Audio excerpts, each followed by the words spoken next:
and welcome to Hell on Earth. This is Appendix 1, Life. I'm Chris Wade. Matt Christman. So we spent a lot of time discussing the people of the 16th and 17th century, but mainly in the context of their political, religious, and military actions. What we haven't discussed is what daily life was actually like for these people.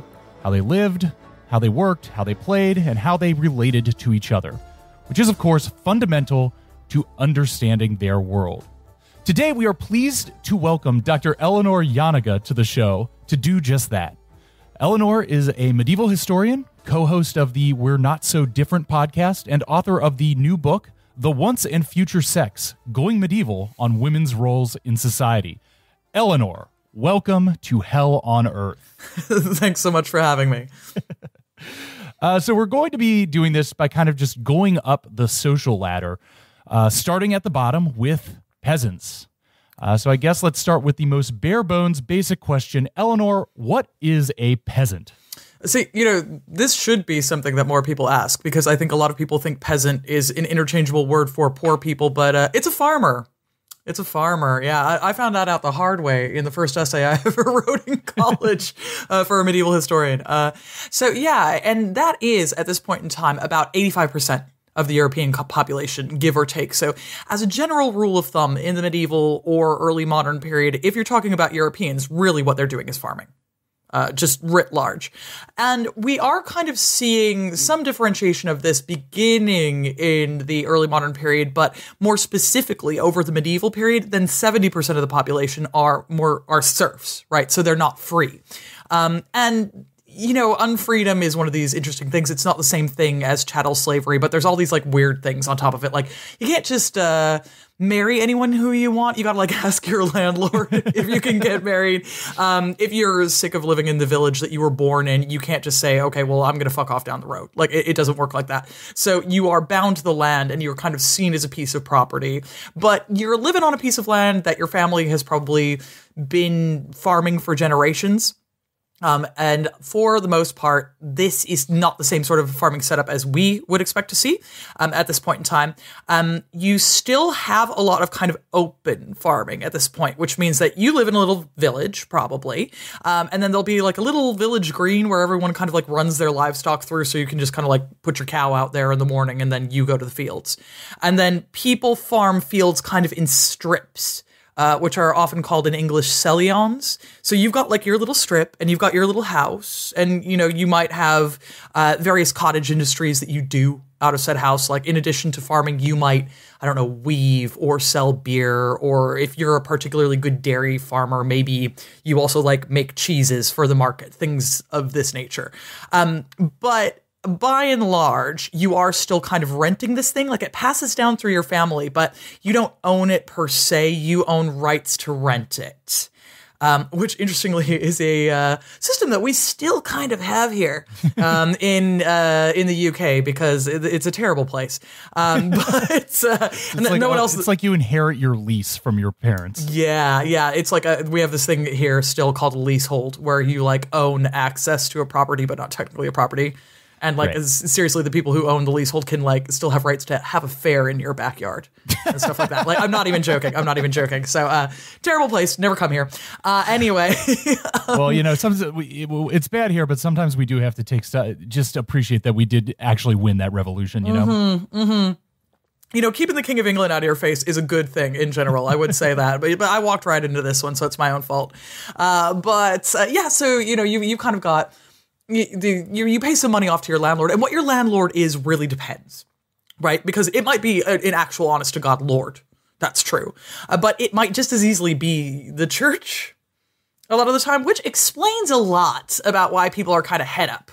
Yes. It's like if the church in the first place is telling you, like how to bang, for example, and like your priest kind of doesn't live by any of these rules, or, even worse, a lot like your priest is never there. And you're a devout Christian, and you're like, well, hello, I kind of wanted, some form of sermon at some point in time. That would have been great.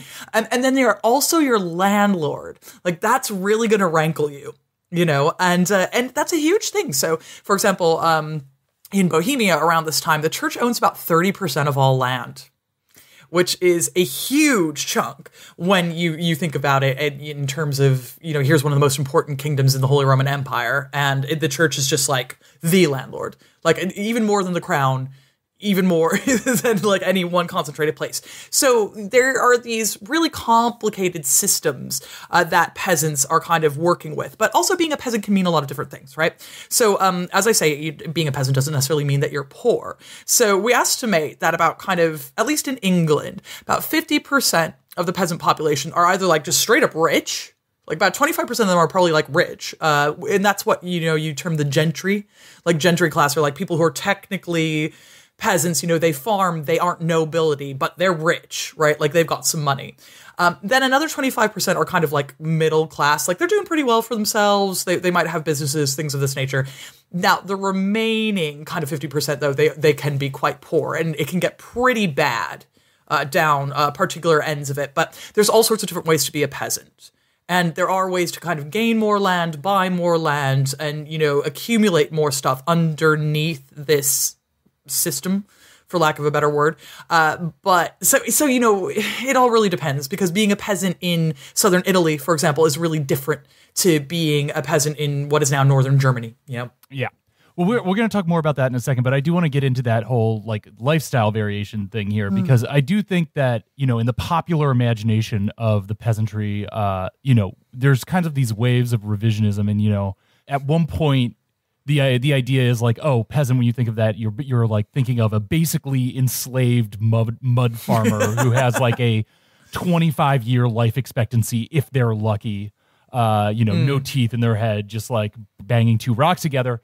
Now, I think largely because of some internet meme for reasons, there's kind of a revisionist of being like, no, actually the average peasant had a bigger house and worked fewer hours and had more days off than the average American worker. So, I mean, you were kind of describing that there was a variation in levels, but where are we in like the general lifestyle of the peasant revisionist seesaw? Yeah, so this is kind of this is a big headache. It feels to me like I made a monkey paw wish or something like that, because, I want everyone to not think of like medieval peasants as, dirt farmers or whatever, but I didn't want them to be like, oh, we must return with a V. That wasn't what I was asking for. So it's kind of, it's somewhere in between. It's nuanced, right? So yeah, sure, they have pretty big houses, and sometimes when you see some of them, it's like, well, damn, that's a very fine house. I'd love to have that, but also, they don't have, for example, like concepts of privacy. So sure, that's a pretty big house. You sleep in one room.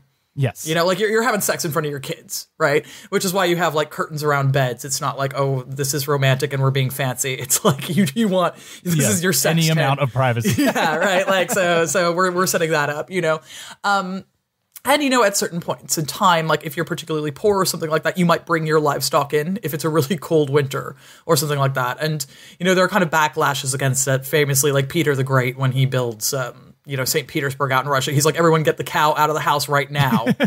Like we're stop it. We're being European. Stop it. Get that cow out, but people do bring their livestock in at points in time, and especially baby livestock. So like if it's lambing season or your cow just had a calf and it needs, more attention, you might bring that in with you. So you need the room because there's like unguents, like, chilling with you. So that is true. And then also like, please keep in mind that there's no such thing as central heating. Right? Like by the time we're hitting the 16th century, we've invented fireplaces now that have a chimney. Great. That's solid. Like love a chimney. Fantastic stuff. Because, up until this point, fires are kind of like in the middle of a room. And you sort of do everything around the centralized hearth, which is a nice way of heating things, but not a great way of getting smoke out of your house. So it is, you do kind of have lung conditions come up rather a lot as a result of that, and that's kind of something that we are aware of. In terms of the free time thing, because that's something that gets brought up a lot, I think this is important to talk about because it shows a really different way of thinking about work, right? Yes. Because it's true. There's a lot of like feast days. There's a ton of feast days, right? So, for example, this time of year in like February, you're not really expected to do very much when you're a peasant because it's snowing or whatever, and there are still, certain things that you need to do. Like someone's got to feed the chickens, right? The cows still need to be milked. There are all sorts of things like that are happening. Yeah, you basically get all of Christmas off, and Christmas is like months long, right? Like Christmas starts on the 25th of December and it goes to Candlemas in February. Sure. See, this is the thing that I've always thought is like that actual Christmas should be in like the middle of February because you have the New Year's to anchor your December holiday, but you need something in the middle of February that has as much of a celebratory atmosphere to really get you through the winter. Oh yeah, absolutely. And this is why it's so long for them because the winter just kind of sucks and it's like, I don't know, man, like have a party. So they're having a lot of parties and and that's absolutely true, right? But the point is there are all these ongoing chores that are not necessarily work, like that's not your job, but you've got to keep the fire going. So go out and chop some more firewood. You've got to keep these animals alive. You're cooking, you have to make your own bread and then bake it in the fire in the middle of your house. It's not like now where when we have free time, that's really, sure, we have to do chores and stuff. And obviously that sucks. But, imagine if like, the chores were, and you have to take your laundry manually down to the river, like scrub it all out, and then bring it all back, man. While it's sopping wet and it weighs loads of pounds. There's so much more everyday work that people forget about, and so yeah, like okay, your landlord can't demand that you show up and plow his fields on those days. Great. But there's still the everyday work that happens that is so much more difficult than the work we now have. Having said that, they do party. They do be partying. And a great place to kind of look at how peasants have a good time, and they do, is to go and have a look at early modern paintings. And there's a lot of really cool ones out there that will kind of show, peasant parties, peasant weddings, people dicking around at festivals and things like that. And those are really accurate. And they give you an idea of how there is this really cool sense of community. And when, there is a party at Easter, everyone's got tables out in the town square and they're having a little jig and someone passed out under the tree and someone's playing a bagpipe. So there's cool stuff too. And there are advantages, right, to a pretty communal lifestyle and stuff. But do I want to trade places? No. And also, like, there's a whole other thing to be said about, like, being a woman in this time, too. It's like, yeah, cool. Like, that might be nice if you're a dude, but when, the expectation of you is you're just going to be, like, a baby machine. Right. Like, stuff stops being cute really fast, right? So let's talk about those social ties that you were just alluding to, because, in this series, we've kind of outline, because it's necessary for the way that we're telling the story, the role of the church of like anchoring as the anchoring social institution for most of society at this time. But, what does the like social and community life of a peasant look like here? How much are they individualized into family units? How much are they collectivized into, the people around them? What's the social schedule of a peasant? Yeah, so a lot of family, like there's a lot of family, and to be fair, this was kind of the way that society was organized really up until kind of like the industrial age, right? When it's necessary to have a kind of single family unit in order to have workers as, automata that can be moved around from factory to factory. So in these circumstances, things tend to kind of really be all about the husband's family. Right, so like when a woman gets married, off she goes and she lives with her husband's family. And quite often you will live either in the same house as your husband's family or, kind of like on adjoining properties. Really common to kind of be like next door to your in-laws, not necessarily in the same house until, things are kind of like, people are quite advanced in age. Sure. Right, so like when your mother-in-law is 80 or something, which is something that extremely happens. People live into their 80s and the Middle Ages all the time. Then Sheila's probably going to like come and live with you and you will look after that. A lot of kids. There's a lot of children all around there. And, your cousins all live in the village and, everybody kind of like bogs them together. So, when you've got this kind of extended family everywhere, you're sort of a little bit related to everyone. Right. And so the meaning of family can be really kind of varied here because there are kinship ties all over the place. And I also assume with not so much geographic mobility that you find yourself in these complicated family structures that go back generations in the same few square miles. Oh, God, yeah. And you can understand why people at times are just like straight up like, I'm trying to run away physically to the city, like get me out of here. Because, it's a fishbowl. You're around like the same people that you've been around your whole life. You're related to half of them. Everybody kind of knows your business. That's the downside. Yes. Right. So it's like, it's all cute when you're having a party. That's great. But, when it's Tuesday and someone's like, oh, Jan's put his pig out in the street again, too early, and hey, my kids are playing here. Things like, like that, it stops being cute, right? So there is kind of like a lot of overlap there. Then, you do have a kind of lot of stuff that goes on also with the local church that is a real anchor of how society works and how things get done. Because, obviously you go to church every Sunday in the first place, but also religious things kind of act as a real form of entertainment, which is that's something that we don't really grasp now, is that people really like religion. like a lot. And so, people are really into sermons and stuff. And if like a wandering preacher comes through your town, you're like, hot damn. Like, I'm going to get out there and I'm going to hear this sermon and this is going to be like really great. And like, oh, this is fire. This guy's spitting, and like that, this is like a thing. So there'll be all these kind of people who kind of go through, and it's not just necessarily like itinerant preachers, but, a Franciscan might show up one week and he's doing like one particularized thing, and it's a really big form of entertainment for them. They really, really like that. A form of mobility that they do have is they do kind of move around in order to go to market and stuff like that. So really common that you might go to a big market town or you might go to fairs. A lot of people are selling wool, especially in Northern Europe, which is like basically the entire European economy is based on wool. Yeah, we've mentioned that in regards to England, I believe in another episode, Matt describes England as basically a petro-state for wool at this time. Mm-hmm.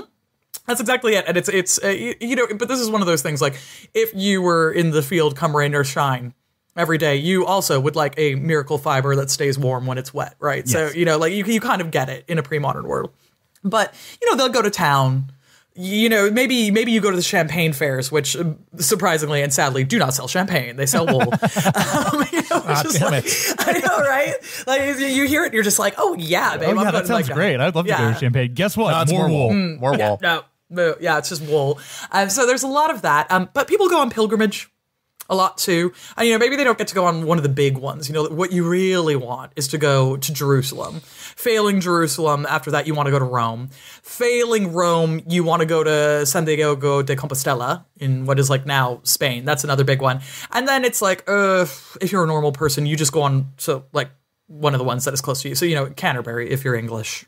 Yeah. People will go to Canterbury, I mean, we talk about this in the Martin Luther episode that, the lector of in Wittenberg was trying to develop this reliquary at the Wittenberg Cathedral to be a pilgrimage destination, basically a tourist attraction. Yeah, because Charles IV pulled this off for Prague in the 14th century, like big time. Like he goes around on this tour, he does this big thing of like, yeah, you be the Holy Roman Emperor. You show up to people's houses and be like, I heard you have a relic. And they're like, do you want to see the relic, Charles? And he's like, oh, I would love to see it. And then they're like, oh, Charles, do you want the relic? And he's like, but it'll be wonderful. We'll take it back to Prague. And like he gets the church to make a special feast day and a special pilgrimage for going to Prague, and it works wonders. It's just like everyone is like, fuck yeah, like they're going to Prague. They're seeing all these like crazy relics that he's got. And so that's what's happening in Wittenberg, is they're like trying to steal Prague style. Yeah. I want to just get back to one of the things that you said about the church's entertainment, which I think helps kind of make sense of how the Reformation spread as this mind-blowing event, is purely through the democratization of preaching as an activity leads you to have so many different, honestly, entertainers available to you. Now that anybody can get up and do it, it basically allows the most charismatic person in your neighborhood to suddenly be your new preacher. Yeah, exactly, which is why the church doesn't like it. Yes. Right. So preaching, huge, there's all these people who are doing it for ages. And, even before the Reformation happens, when you see really big reform movements, especially in the late Middle Ages, it's usually around preachers. So, for example, that's what the Franciscans do. That's what the Dominicans do. When the mendicant orders are brought up, it's like, oh, well, that's the thing they do, is they go to cities and they preach. And it's like, oh, that's fantastic. By the 14th century, everyone hates them because they're really, really rich now. So that you have like other, this is how you get lollards, like this is how you get these various guys who go around doing the same thing. And then, this is kind of one of those doors that Martin Luther opens. When you say that, personal spiritual growth is something that can kind of like be put forward by anyone. It's quite funny because I don't think that Luther quite understood what he was doing when he opened the store, because he's like, yeah, but everyone's going to be like a nerd like me, right? Yeah, it's just going to be like all, but then suddenly like every weird little guy can get up and give a speech, right? We didn't get into it in the Luther episode, but when Luther is huddled away to the castle by Frederick the Wise, and Wittenberg is sort of left leaderless, these three dudes show up called the Zwickau prophets, who are just three guys. Mm-hmm. And they just show up and they're like, hey, you know what Luther said? Let's take that even further. And they had that like radical social vision, and they start stirring up Wittenberg in this radical direction. And Luther is stuck in this castle frantically writing letters like, get these fucking guys out of here. What the hell is going on? What are you letting happen? Philip, what are you doing? He's like, but I don't want to confront them. It's so funny, right? Because this is sort of a pattern that you see over and over again. So, for example, like in the 14th century, when flagellants show up, where they're like, okay, well, I'm going to hit myself in order to stop the plague because God hates us all and that's why he's killing us, right? And everyone is like, love a flagellant, love all this, and like this is like a great form of entertainment. It's like go out and see the guys like stripped to the waist and then beat each other, and everyone is like, this is great, love that. Then they start preaching. And the church is like, okay, all right, I do not care for this. And this is what happens over and over again, is that like lay piety on these excessive scales is fine / encouraged until you think you have something to say, right? And then it's like you're off piece. It's like you're doing like church fanfic, and they don't appreciate that, right? So there's actually been people arguing that feudalism never really existed, just because that makes us think that there's like one system that predominated in this entire geographic area, when in fact, you have a bunch of different arrangements in different areas. So what are sort of the regional distinctions in like the broader feudal economic landscape in relationship, like how peasants relate to their landowners? Yeah, so a big thing that we're kind of using now to take over from the term feudalism is more like manorialism. Right? Because it's like you're probably on a manor, right? Like that's probably the case. And so, from the peasant's point of view, I'm not sure if it makes all of that much difference, right? Because fundamentally, you're not free. You live on some rented land somewhere and you've got a landlord, right? That's definitively true. But everywhere you go, the setup is slightly different, So, for example, there is the possibility, like one of the things that throws up the idea of feudalism is like, sometimes the King of England is, the vassal of the King of France, because oftentimes the King of England, owns like Rouen or like Aquitaine or like, something like that, and then so sometimes you've got to like go down and be like, okay, King of France, and you've got to like bow and scrape and do all of these things. But in England, that doesn't matter so much anymore, and that isn't quite as important. When you use the term feudalism, people kind of tend to think that it's just like, for example, what was happening under the Carolingian Empire, right? If you say feudalism, the thing that just springs into everyone's minds where it's like, okay, well, the king gives power to a local guy, and then it's kind of like an exchange wherein that guy gets to rule this particular part of land, but then he has to give guys to go to war to the king when requested, but the king has his own laws. Like that's the kind of textbook thing. And that's true if you're Charlemagne, right? But everywhere else that you go, there are real struggles between the nobility and royalty a lot of the time. So, you can have pretty immense power if you are a noble in your own kingdom. And, people like to, jack off about Magna Carta all the time here, for example, but it wasn't particularly new or interesting when it came out. All it did was reinforce the traditional rights that nobles had here in England. It was just the first time anybody wrote them down. Right, and a lot of it is just about fishing weirs. It's really dull. It's not an important document. Like it being an important document is something that the founding fathers came up with in America, and they're like, yeah, like just because I'm like a noble, just shut up, man. No, you're not. Like it doesn't do anything for anyone. All it does is be like, well, barons are quite powerful, aren't they? The king can't tell them what to do, right? Yes. And the reason that needed to be written down is because you've got Normans who are running England now, right?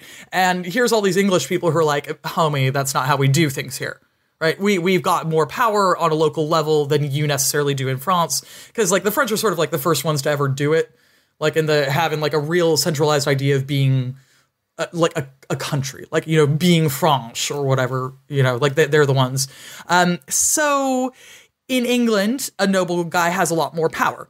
And you'll see this come up over and over again. So, for example, my guy that I've already mentioned once, you know, which is for Czech reasons, Charles IV, when he's the king of Bohemia, he attempts to, like, codify a lot of power underneath the Bohemian throne and take it away from the nobles who are quite powerful there. And he loses this legal battle so badly when it comes out that he then pretends that the laws that he wrote got burnt up in a fire. And he's like, well, I guess they got burnt up, so I definitely didn't get owned. Like, please don't tell anyone I was owned, right? So there are these constant, you know, attempts on the part of royals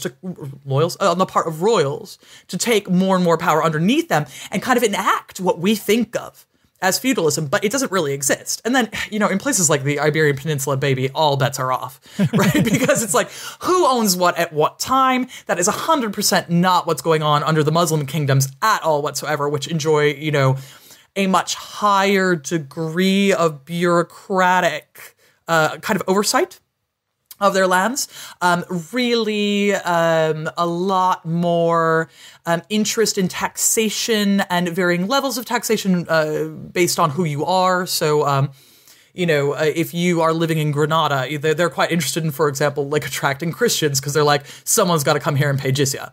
Right, like we need to bring taxes. Can we get some Jewish people in? Oh my God, like, you know, this is what we need. But then you know, some Christians might show up and take over at any point in time, and then they're going to give away some land to their friends. And you know, there's people like El Cid who are playing all sides, and you know, like what an army is down there. Who knows? Like it just depends day to day. So everywhere you go in Europe, it's going to have a slightly different system, and that's why it's cool. Right, like this is the cool thing about medieval and early modern Europe is that it's wild. Like it really depends on what you're talking about and when. Right, everybody's trying to figure it out. So I want to move on to the city life in just a second, but our series really covers Europe from about 1518 to about 1688. So you know, and as you just said, it changes everywhere. But maybe if you could say broadly, you know, what is changing for the life of the lowest social order over that time period? Yeah, so one of the things that's quite interesting is right around the beginning of this period, we just kind of seen in the 15th century, suddenly you have a big jump in wages for average people. People tend to think that it happens right after the Black Death. It doesn't. It takes kind of like a couple of generations after the Black Death. Because, like, let's remember that about 25% of everybody's died. Right? Huge drop in population. So there just aren't enough people around there. And like, if you're in Italy, it's more like 50% of the population, you know? So eventually everyone's like, because we're going to have to like pay these peasants more money. And we see prices go up for, you know, average people and their work, which is cool, but it takes like 80 years and then it ossifies. Right? So suddenly we have this class of people who we're kind of thinking, oh, well, stuff's getting better. This is cool. Like, I can kind of expect that my life might improve somewhat and, you know, maybe things are going to kind of go up in incremental steps. But instead, that's frozen again. And people are not happy about that because they know that it's possible now to kind of ask for this thing. You're also coming out, well, not even coming out, but this is a period when there are lots of peasant revolts. Yes, as a result we of that mentioned as well. many of them throughout this our series. Those are my boys. I just love it. You know, every time, you know, a peasant is like, that is it, and picks up a pointy stick, I'm just like there with them in spirit. I absolutely love them. So there is also this idea that, you know, perhaps actually there isn't some kind of divine right that keeps these people in power, and maybe I could go poke them with a stick. Right? And like, granted, sure, maybe like every time pretty much they get, unless you're like the People's Republic of Dithmarschen or whatever, then like you're pretty much going to get your ass kicked, but it's worth a shot is kind of how a lot of them are looking at it. But one of the big things that happens in this period is a huge kind of swell in the urban population. And a lot of that is as a result of an expansion in mining. Yes. Which another thing that we have touched on in the main series. It's sexy. I don't care what anybody says. Mining is cool and neat also. So, you know, we find a lot more silver. There's a lot more tin mining that goes on, a lot more iron mining. And that happens to be great when there suddenly become new processes for making metals. And it's like, oh, well, phew, got some steel now. It's exciting. Yes. You know, things like this. So you have new places for people to kind of go looking to make money. And granted, not every single serf can run away or whatever, but, if you're somebody's third son or something like that, you can kind of dip. Right? Like, there's going to be a lot less questions are kind of asked of you. And especially if, you have a lot more land that is being conglomerated under like a couple guys. They tend to like take their eye off the ball.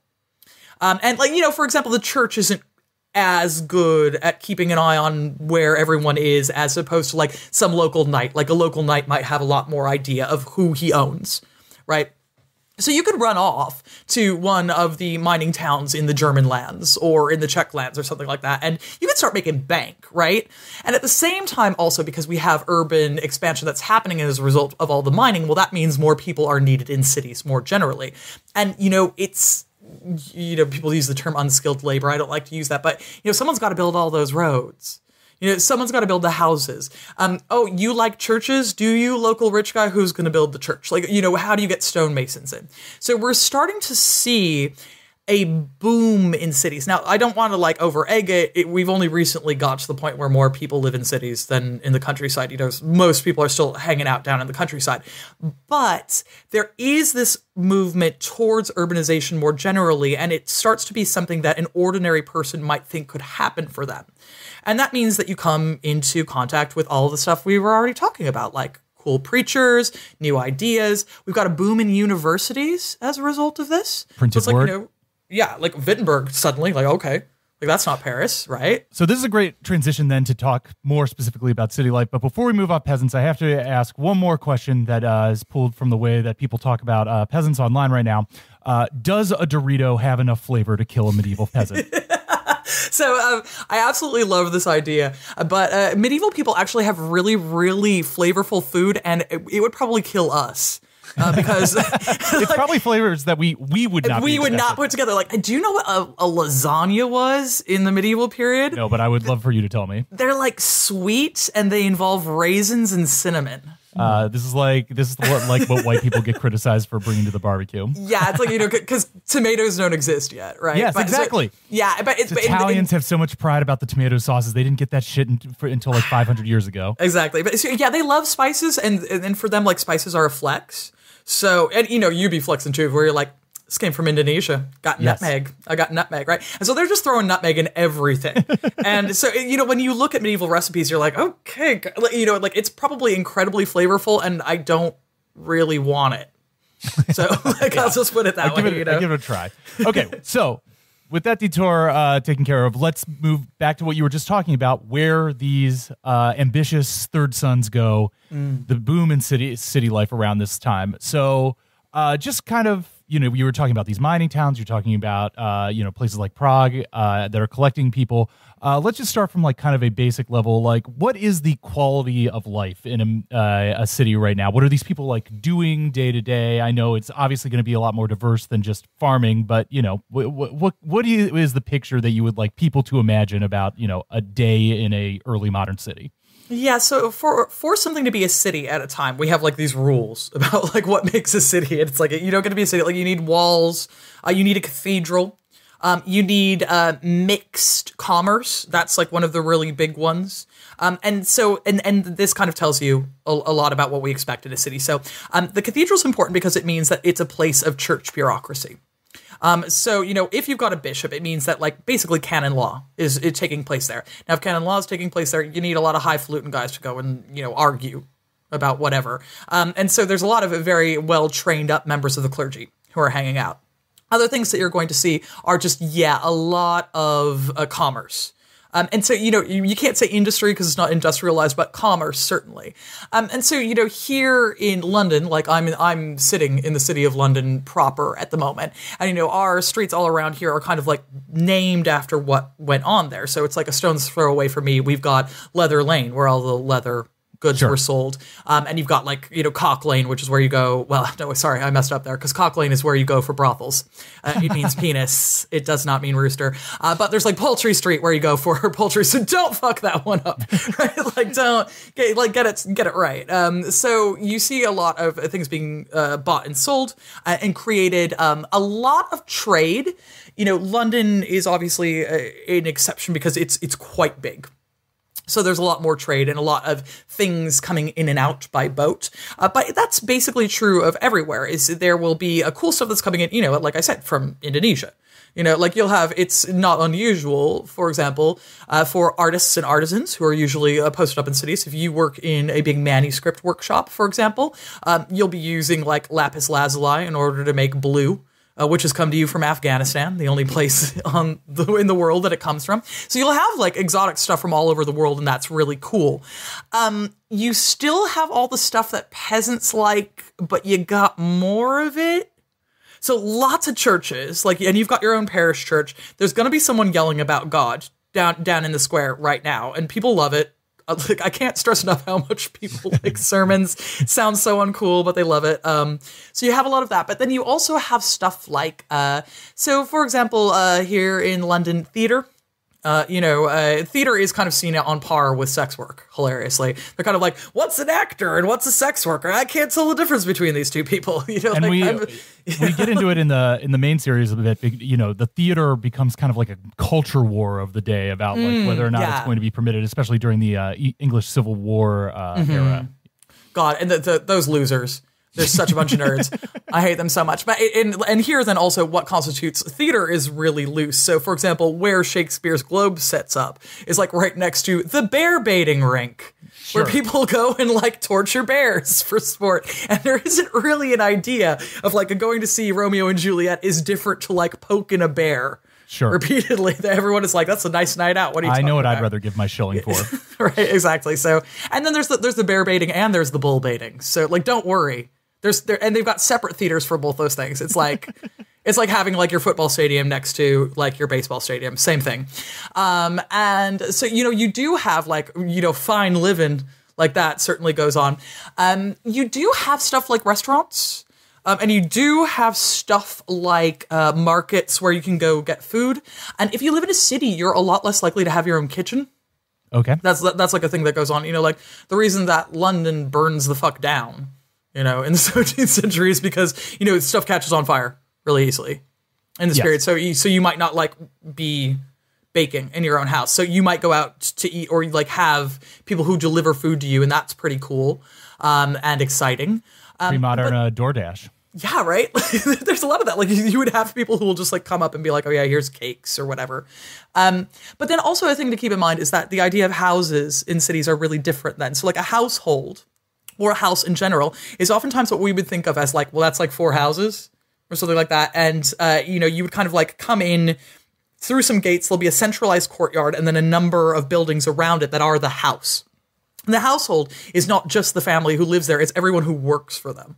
So if you are, for example, in a guild, then like, and you're an apprentice, you're a member of that household, right? And so is the cook. And so is, whoever's scrubbing the floor, and whoever is just kind of like going in to do the day to day, right? Like whoever curries the horses, like these are all things that happen. And so you have huge groups of people living in really big houses, and they have a lot of money. So there are poor city people for sure, but guilds have a lot of money. They've got a lot of power, and they do really interesting things. They travel a lot, and they've got really good ideas about what's going on in the rest of Europe, which is absolutely key in this period. So I did want to ask more about that, kind of like how, we talked about the church as a structuring force in, kind of country life, how these guilds kind of act as a structuring force in city life and how they run as basically, their own miniature governments within the city and then affect the city government itself. Yeah, so I suppose the way that I always say to think about a guild is they're somewhere between a union and a protection racket, right? Sure, right. So like on the one hand, they do something really good, which is they make sure that people are getting paid a fair wage for, I don't know, being a mercer, right? Making cloth. And they also set up like oh God, what's that thing when you get paid after you retire? Yeah, they set up pensions. Pensions, yeah, they set up pensions. Mm-hmm. They have like, early like insurance schemes and stuff like that. Basically all the things that you need to live a partially financialized life. Yeah, and they sponsor masses for your dead relatives. Very important. Yeah, they absolutely do. And they have their own chapels in the churches where those masses get set. So, so that like you get those get out of hell free masses if you're in the guild, and that's really cool. What's not cool is that it means that if you happen to be a particularly good weaver, you can't just move to the city and be like, well, I'm here to weave. Everyone will be like, the fuck you are, right? And there are only so many ways into a guild. The first is to get born into it. So it's like your dad's in the guild. Okay, well then you're in the guild. That's basically how it works. The second is that you can apprentice in. And that's kind of like the most common way. And then, of course, like apprenticeship, ordinarily, you kind of like your parents give some money towards that. The amount of money that they give lessens with the length of the contract. So for example, if you go in for 12 years, they don't have to give very much. But if you go in for 7, then they probably have to give a lot more because, I mean, you're essentially an indentured servant or whatever. Then you can just buy your way in. So, say you're moving to London and you've come over from the Low Countries and you've just got like a whole stack of cash. They'll be like, welcome, you're a Glover. Like it doesn't, absolutely, that's totally fine. And now you can join a guild because like they said so or whatever, but now guilds are ceremonial, but they still exist. Like they're all around. They own a lot of the city of London still, for example, this stupid fucking place. Yeah. Like sometimes I like that and sometimes I don't. Depends. So then, we're talking about this cities as these nodes of commerce as, one of their most important functions. And we'll move on and talk more about like the highest level of society in a moment. But, how does a city function as kind of an intermediary between the mass of people who are living in the countryside and the very top elite of the society?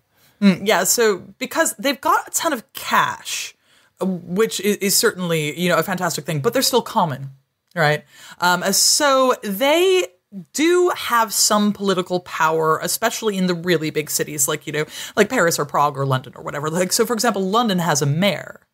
And the mayors are pretty much always guild members. Like that's how it works, and there is some kind of election, but you have to be a citizen of London, and to be a citizen of London, it's not just living here. It's like you've got to have enough money or whatever. Like you have to have property and that sort of thing.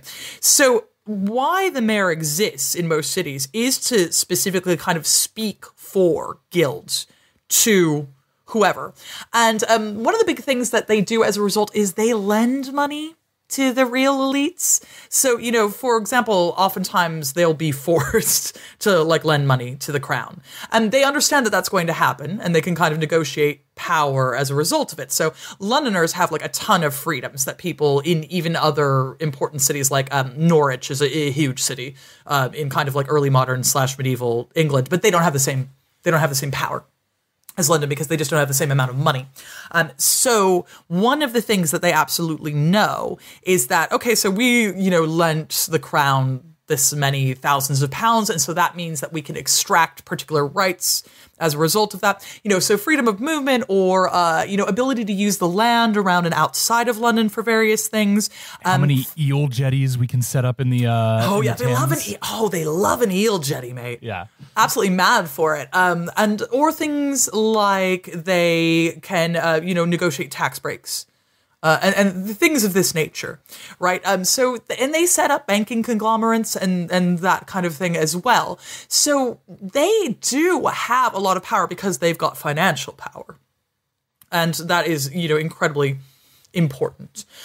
So they are really kind of like, we still use the term here in the UK of middle class. And when I moved here, like being a girl from Tacoma, right? I was all like, you keep saying middle class, but these people seem like they're rich to me. And it's like, oh no, well, middle class means that you're rich. It means that you're not ennobled. And I'm like, oh, okay. Right. And then so like that still literally exists here. But there's this kind of legacy of like, oh yeah, well, those are the guys with the money, but they don't have,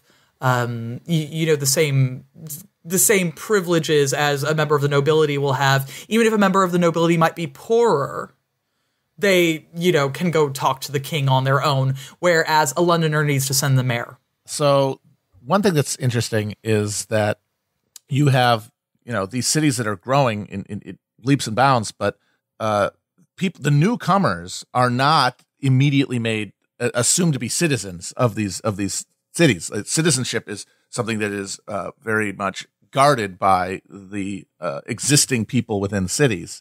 And so you get this situation where there are people who live in cities but are not accounted the rights of citizenship of being people in the city.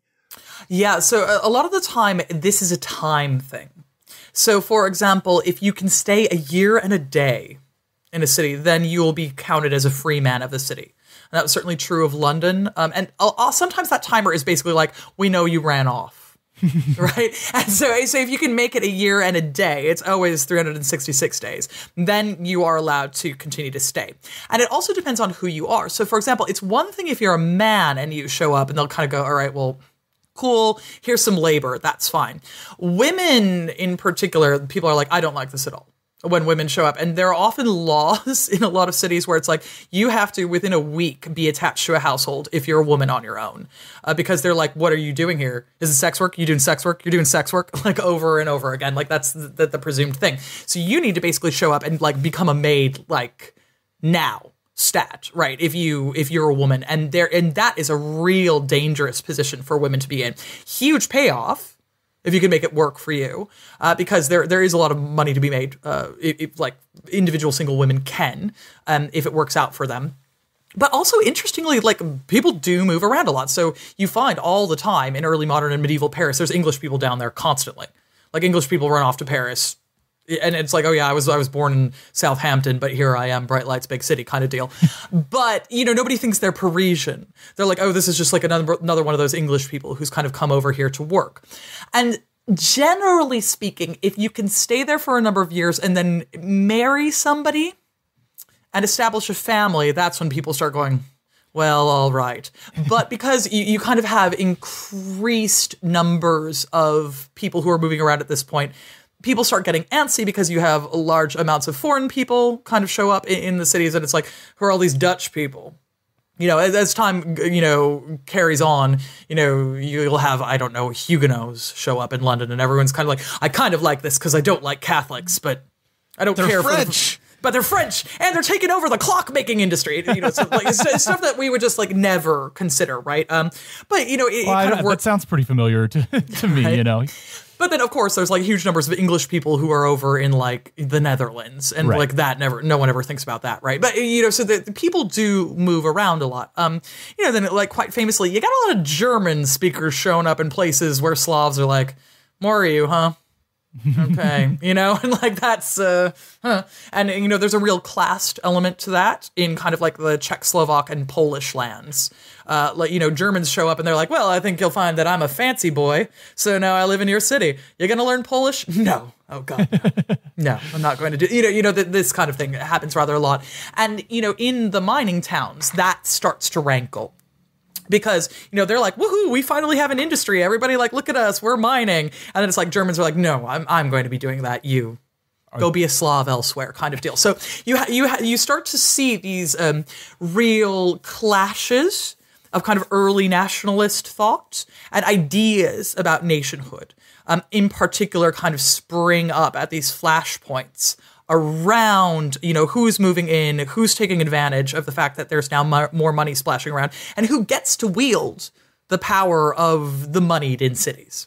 So you touched on this a few times, but I'd like to just take a moment to really drill into it because it becomes very important in the very end of our series, kind of the unique nature of London as opposed to other medieval cities. It's the largest city, or early modern cities.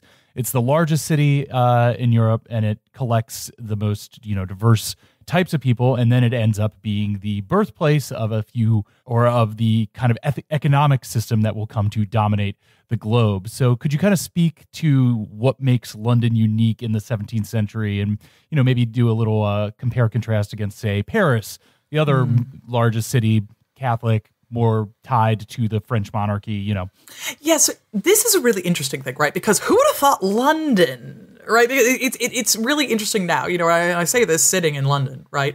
Everyone kind of thinks that London was always important, or that England was always important because of how incredibly powerful London is.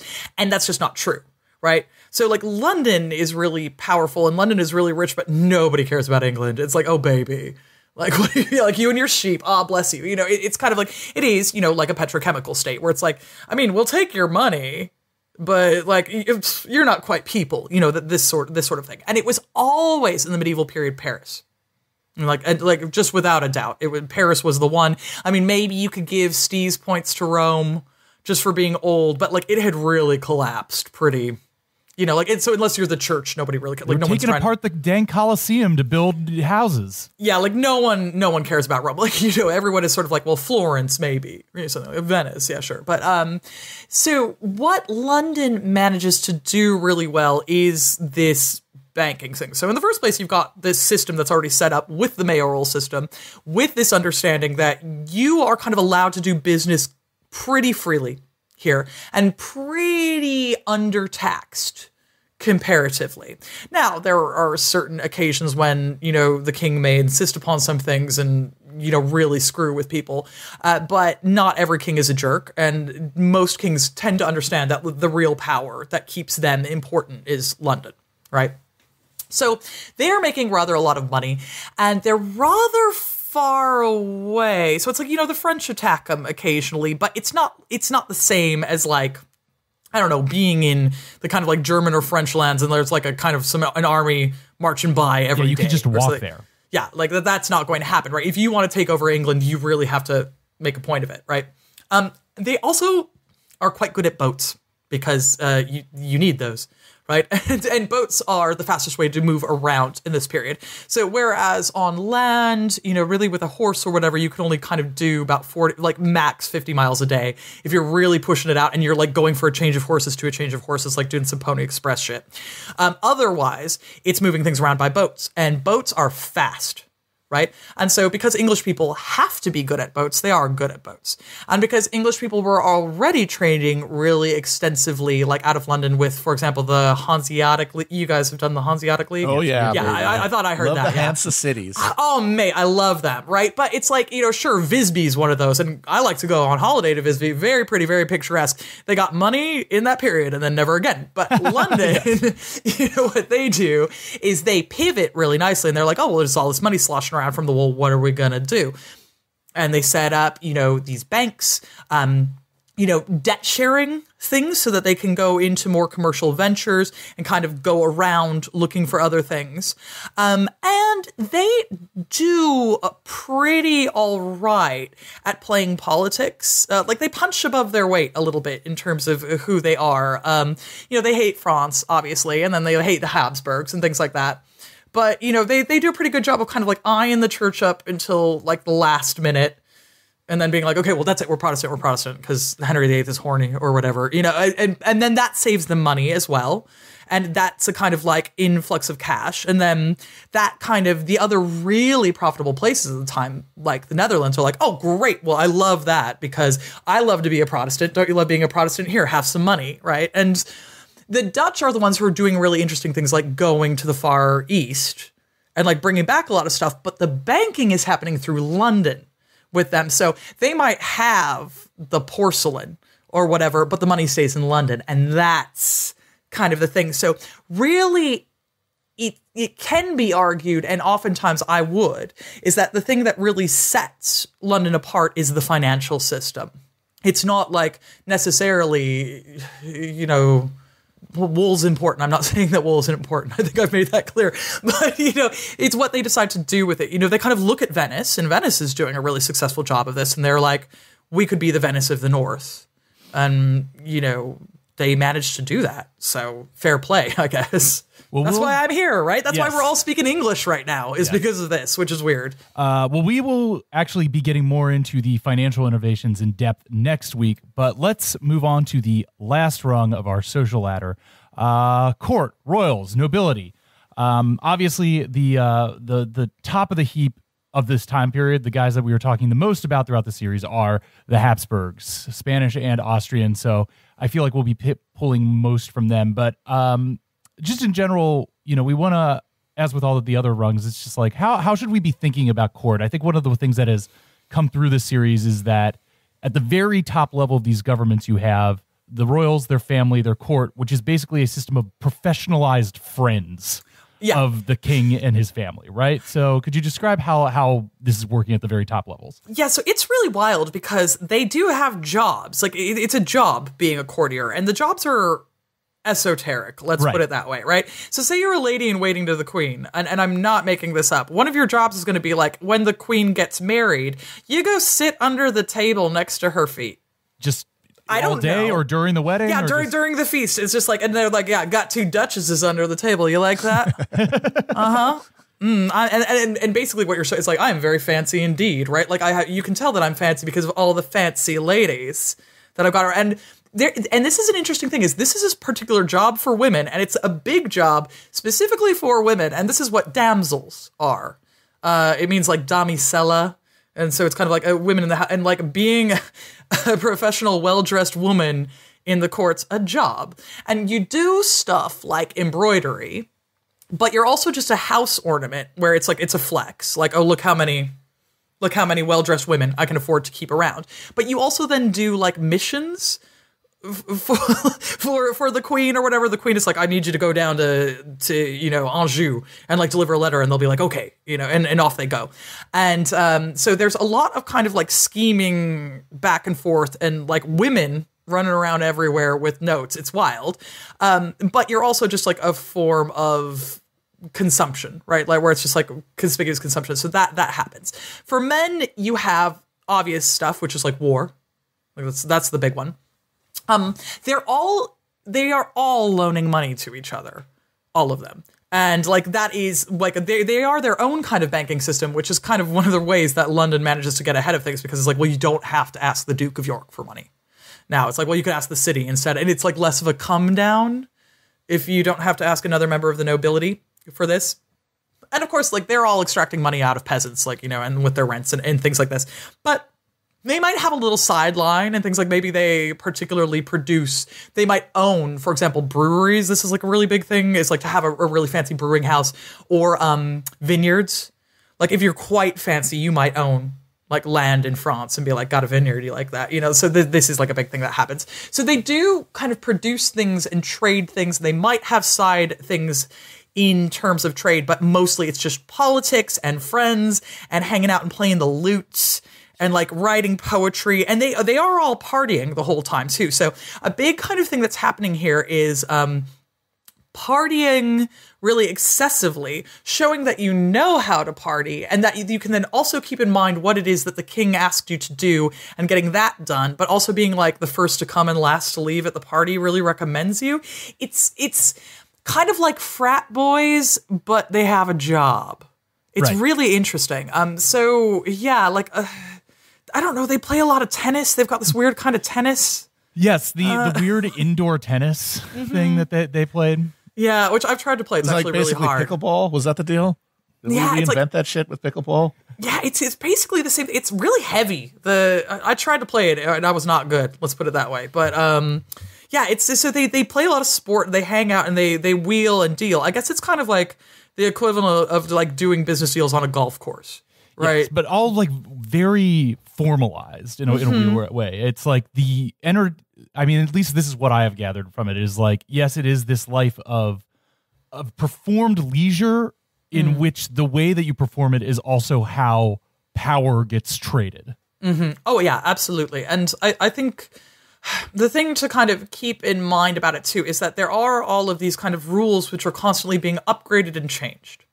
Right. So, it is traditional, a lot of this stuff, but what the tradition is kind of constantly changing. So by the time at the end of this period, you kind of get to Versailles, this is just absolutely wild, right? That isn't something that would have been happening in the 16th century, but they're always adding another layer on to kind of justify why court is there. So it's like, yeah, you've got the girls under the table, and you've got this, and you've got the hand washing that'll happen, and everybody goes to church at the same time and looks The at each king's other. chamber pot and stuff like that. Yeah, and like fighting over like, oh, I get to go into the king's bedroom. Oh yeah, well, I get to, things of this nature.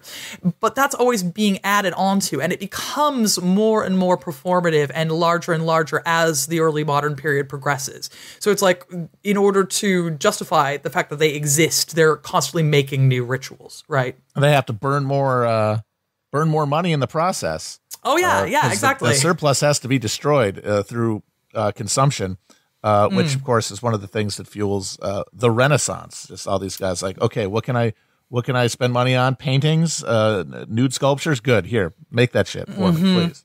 Oh yeah, and so there are some cool things. Like as a result, like I'm a big fan of a nude sculpture. Great, that's fantastic. Keep that up, everybody. But you do have this explosion of you got to spend more money in order to justify this power, and so as a result, the kings are constantly like, quick, get more power underneath me because how am I going to be able to? I got to keep all these fancy bitches happy, right? So it becomes this kind of like perpetual motion thing where you have to bring in more and more and more to feed this highly stylized ecosystem. And of course, the Habsburgs are like the number one epitome of this because also everyone is like, how did you get that much land? Like, it's just sort of like absolutely crazy what Charles V is dealing with. And suddenly it's like one family who everyone was just kind of making fun of the whole time because they were just like Swiss robber barons suddenly owns the continent. And everyone is like, oh no, this does not seem good, right? So they get to spend a lot more money, but they've got a lot more problems as a result. But they've got the best court. But which court are you talking about? All these sorts of things. Maybe you could talk specifically about the character of some of the Habsburgs. And obviously the later ones get real weird, but we're just talking about court as this kind of like professionalized party basically, but the Habsburgs in general, especially during this period, strike me as mostly, especially the Austrian ones, our Ferdinand, strike me as mostly pretty dour and serious and pretty obsessed with their role as like defenders of the faith. So what do you make of the characters of some of these like Austrian Habsburgs and their Spanish cousins? Yeah, this is the thing, is that the early Habsburgs, like if we're talking about Ferdinand or if we're talking about Charles V, like they're not having fun with it. Like at all. They're like, literally, God is testing me, is the way that I'm experiencing this. This seems awful. And to be fair, I wouldn't trade with Charles V. No thanks. Like, no, he seemed pretty miserable. Yeah, really thoroughly miserable. And sure, he can speak 7 languages or whatever, and he's got a lot of land, but he's got problems with like the Barbary corsairs on one hand, and like trying to keep Vienna together on the other, and he's always feuding with Francis I, and Francis I is like, no, you can't come through my land. No, take a boat to Milan. Oh, like this kind of thing. So, these first Habsburgs really, when they accumulate this much power, part of the reason why they accumulated this much power is because nobody took them seriously. And so, because until they came along, the Holy Roman Imperial Throne is an electoral position. Traditionally, what you would do as one of the prince electors is you'd be like, who's the weakest family? Like, and then put them in. Yeah, and then it'd be like, this isn't going to cause me any problem. Like, that's how you get the Luxembourgs, because they're like, yeah, sure, the Luxembourgs. And then they're like, oh no, like, this guy's quite good. And that's it happens with both Charles IV and Charles V. Is there everyone is like, yeah, get this? Hell, they're quite good at this, and then you have all of these problems. So then there's just, this confluence of factors of, the right people die, and here you go, the Habsburgs own everything, right? So these guys are just like, this is a test from God. There's Protestants everywhere. I am literally being asked to keep together God's mission on earth and his ideal for what the church and the Holy Roman Imperial Throne, which exists in order to, keep the church going, right? Like this is something that I need to do right now. And when they're being beset on both sides by Muslims and, there's a fracturing of the faith within, if you are a devout Catholic, you can understand why this would be experienced this way. Now, when you get towards like the end of the period, when it's like, we've given up on Spain now, whatever, like that's not something that I don't need to worry about. And, I guess Protestantism is kind of like, we're not going to win that one. Yeah. Then you get, the Habsburgs who are kind of like, well, I don't know. Gonna invent elaborate laws about how I can torture people. That's what we're gonna do. So like they come up with some weird ones at the end. But you got to make your own fun somehow. I know, they love it. They love that torture.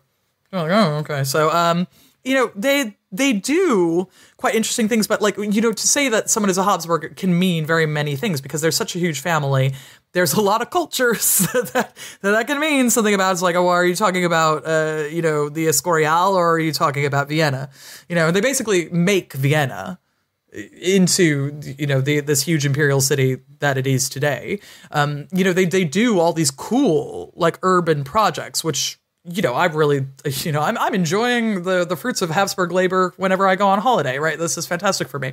But it just kind of depends on, like, you're flipping a coin, right? Are you going to get one of, like, the religious Habsburgs, or are you going to get one of the partying Habsburgs, right? And it is one of those things.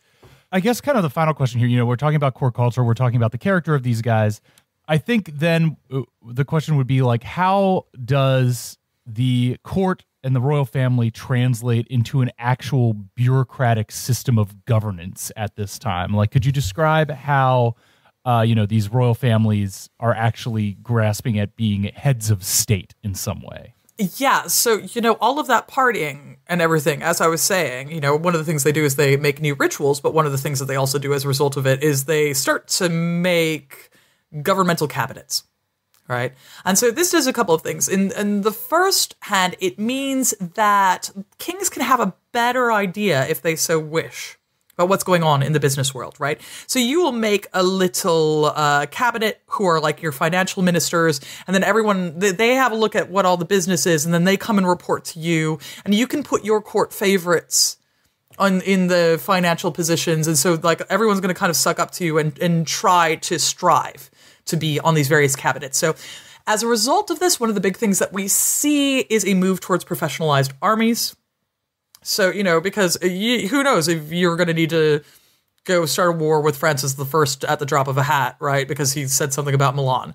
So, you're going to need to start having somebody who's looking after the army. What do you mean, the army? Oh, well, suddenly armies exist, right? It's not just like, some guy, the dudes that a guy knows. Yeah, you're not just starting the phone tree down the line and seeing who answers, Exactly, right? So you start to have professionalized armies, and then one of the things that happens with the result of that is like, oh, well, if we've got professionalized armies, we're going to have enough taxes to pay these guys. So, all right, okay, we've got more professionalized tax guys who look in on that now. You will have people who are more specifically like the agricultural cabinet, right? And they're suddenly, the king is paying a lot more attention to what it is that peasants are producing, right? Not just his peasants, mind you. Like, not the ones that are working on, like, the royal demesne, but what is our agricultural output altogether? What are we trading with other countries? And just this idea that there might be within your kingdom a trade output that can be attributed in some way that the king has an idea of it is incredibly new. Because before, it would just be like, the king is like, yeah, well, whatever, you trade, and then I'll tax you, and then we'll figure it all out, right? But by the time you need to be this fancy, you need to have all these guys that are making sure the money comes in so that you can be this fancy. And that's how you kind of like get the beginning of the early modern state. So you take all of like the medieval stuff that already exists, but make it bigger, and then kind of like much more minute, so there's more guys looking in on it at every single level. Great. Matt, do you have any questions? I guess, yeah, just to wrap it up, what's like the grind set of like an early modern sovereign? Like you're doing your TikTok to show like the day in the life, like how I got this view and how I'm keeping it. Like, what does that look like?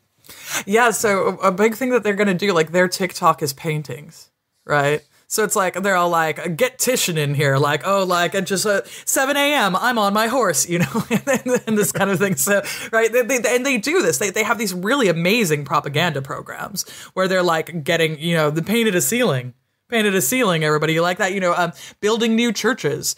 Keeping an eye on things like that. That is a big part of it, is this, kind of putting yourself forward as a sovereign in this way. And yeah, being like, oh, and then I check in with my financial officers. They're doing great. This kind of like moving through, this kind of being seen to be involved in the day-to-day running of the kingdom is a big part of it. And then they're like, went to chapel, love you, God. They do this. And it is in this incredibly conspicuous way to be seen to kind of be important, right? And also to be seen to deserve it, I suppose, because there's a lot of questioning going on at this point in time. Like every time a peasant picks up a pointy stick, they are like, uh-oh. They're like, this isn't looking good. That they've come up with these ideas. And, this is a world in which the way that secular power is wielded is kind of up for grabs, and you maybe can grab a lot more than there used to be because of this reshuffling of like what it means to be a Christian, who owns what land. And so kind of like getting out there and being like, I don't know, if you're Henry VIII, like, and then I confiscated all the church's lands, gave it to my homeboys. You know, like these things really mean something in terms of a propaganda movement. And that's a big part of their grind set, is making sure everybody knows that they were in the gym for 6 a.m. or what have you, right? Like, interestingly, sometimes they do like really talk about their exercise regimens. This starts to be a thing where they're like, you know, if you're Henry VIII and you joust all the fucking time, like there's meaning behind that, right? So, whereas that used to be just kind of like, oh, he's a fancy boy and he spends all day jousting and I hate him for it. It starts to be like, oh, well, when you have professional armies and stuff, like, oh, well, he understands military power, doesn't he? You know, things like that. So all of this has meaning. All of this is a show, and all of it is a way of proving that you deserve to be where you are. It really is. The process of building a state at this time really is a fake it till you make it type thing, where they're like, it is as important to display that they are the type of guy that would be a king as actually being a king. Mm-hmm. Yeah, it's like, this is a very chicken and the egg sort of scenario, because if you couldn't do it or you didn't do that, you were simply swept away, frankly. Mm-hmm. Which is why we see such an interesting person in like the character of who we'll get to in this, who we talk about in the series of, say, a Charles I in England, who is beset by all these physical and emotional issues and struggles his entire life. And eventually fails at being seen as the type of guy who should be a king. He was simply too fancy. Wrong kid died. Yeah. Exactly. You know, everyone is all like, you're out here with your wig. What's going on with that ruff? You know, at least your dad had the decency to write a demonology. You know, right? Like, what is it that you're doing other than probably being a secret Catholic? And he's like, I'm also having sex with my mistress rather a lot. Does that count? I'm like, no. So, you know. Well, this has all been great. I think that this will really help give our listeners a clearer view of what these guys were up to day to day, other than killing themselves at Nerdlingen or whatever. Eleanor, is there any other, you know, just before we let you go, is there any other like big misconception about this era, or any final thought that you would like to leave our listeners with about, you know, the life in the early modern age? Yeah, I mean, I think one of the things to just kind of consider is that now we kind of have a real mocking attitude towards religious people, because, you know, we know about germs. Well, we killed God, and we were living in that post-world. And, you know, and good for us. Like, I'm a big fan, don't get me wrong. Yeah. But I think that it's really important not to just assume that all of these people are really stupid because this is, you know, a form of entertainment for them. They are really into God. They have real personal relationships with the idea of the divine, and this is something that matters to them. This doesn't make them stupid. And in fact, a lot of the time, these guys are incredibly intelligent. They're just working on a real different wavelength than we are. And I don't want us to kind of write them off and just say, oh, well, this is all silly and superstitious. You know, you've got to come and meet them at their level. And it's cool to do that because they are a bunch of weird little guys. And actually, like, you can kind of get into the preaching and stuff too. Sometimes I'm like, you know what, actually let him cook. Yes. You know, when some of these guys are going off, I'm like, fair enough, man. So yeah, like don't let that turn you off of history, and don't let it make you think that we are somehow better than them. I mean, to look at how worked up people get talking about like TV and movies today, and it gives you a sense of how, like, if you can take that kind of stuff seriously, you know, and if the religious world is not only your entire entertainment life, but also literally where your soul is going to go when you die. Like, you could get why it shapes so much of the mentality. At least that's one of the things that's come through from myself immersing myself in this period. Yeah, you know, like, you got to think about Christianity as kind of like, at this point in time, the Marvel versus DC thing for us. Exactly. You know. All right. Well, this has been wonderful. Thank you so much for stopping by. If there's is there anything else that you would like to plug? No, for me, like the book and the podcast, those are the main things. So, well, those links will be in this description.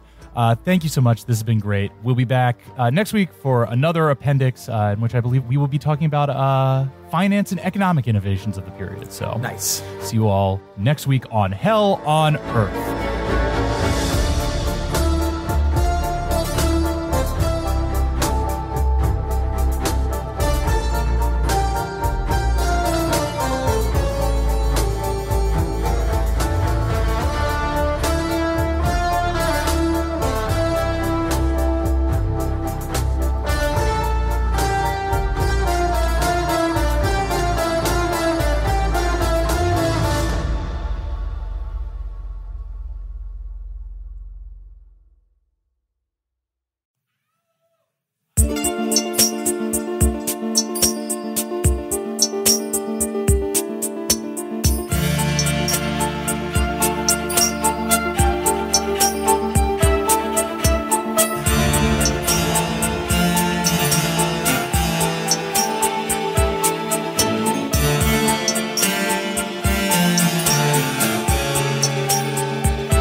Hello, Littlefield. Hello, New York. And welcome to Hell on Earth. Where is it? Let's get it going. Come on. There we go. Welcome to Hell on Earth. I'm so happy to have you all here today. We are here to celebrate the launch of our new podcast, to celebrate neck ruffles and cavalier hats. But to start off today, Why did we ever stop dressing like this? This is the pinnacle of male fashion. Today, at this live event, we are going to be telling a story that is adjacent to our main story. It's kind of a prequel of sorts. Yeah, basically, yeah. A character-based prequel. The Phantom Menace type deal. So, I have to start tonight by asking, how many of y'all like magic? All right, how many of y'all like alchemy? And how many of y'all like piercing the gossamer veil of reality to perceive the untold secrets of the celestial realm? Let's hear it. Now, how many of y'all like the British Empire? All right. Well, not so many, and that's what I was expecting, but what if we were to tell you that the British Empire was conceived and justified by one of the most famous magicians, alchemists, and celestial prophets of the 16th century? Yes, we're talking about a person who entered a world where everyone understood that there was greater potential than existed at the moment. There were new worlds to discover. There were new technologies to utilize. And there was a religious reformation that was giving people new ideas of how to relate to one another. But no one knew exactly how to go about birthing this new thing. The only people who think that they have some ability to peer through this veil while everybody else is just trying to, stay alive are freaks, are weirdos, are nerds, psychos. And the only way that they're going to build this new world is by believing in their own ability to literally break through reality and through the use of magic. So today, what we put together for you is a brief Yes, we'll get to the Love Fest later. Literally. But what we put together is a brief overview of a very curious individual, someone adjacent to our main story, but whose life and interests intersect with many important elements of the world of Hell on Earth. So today we are going to be talking about 16th century English alchemist, magician, mathematician, and occultist, John Dee. There he is. We got to bring back the triangular beard. Yeah, so to modernize this guy, John Dee, he looks like a wizard. And if you saw him today, more likely you'd think that he was a crazy person. But his life gives us a glimpse in just how these political and scientific ideas are created and spread during this time when modern notions of like rational state building and scientific method have not yet been fully conceived of. And he shows how alchemy created real results and prefigured modern science, and how the courts and courtiers of the time often cynically used new religious ideas and the explorations and advancements and the scientific insights of people like Dee to advance their own material interests underneath the sovereign. So, shut up. Please stop. So, John Dee was born on July 13th, 1527 in London, in the neighborhood surrounding the infamous Tower of London. Literally grew up in the shadow of the tower. He was baptized in and grew up in St. Dunstan's Church on the East End, the ruins of which you can still see. St. Dunstan being, of course, the patron saint of goldsmiths and alchemists. And here you see him in his legendary story of grabbing the devil by the nose with his goldsmithing tongs. And before you answer, yes, he does look like Danny DeVito. So Dee's family had originally migrated to London from Wales. Their name Dee derived from the Old Welsh for black. Dee's father, Roland Dee, claimed the family descended from an ancient Welsh lords, a lineage that John would become obsessed with later in his life. Roland was a mercer, which is a merchant from the merchant class, and he was a courtier of Henry VIII's court.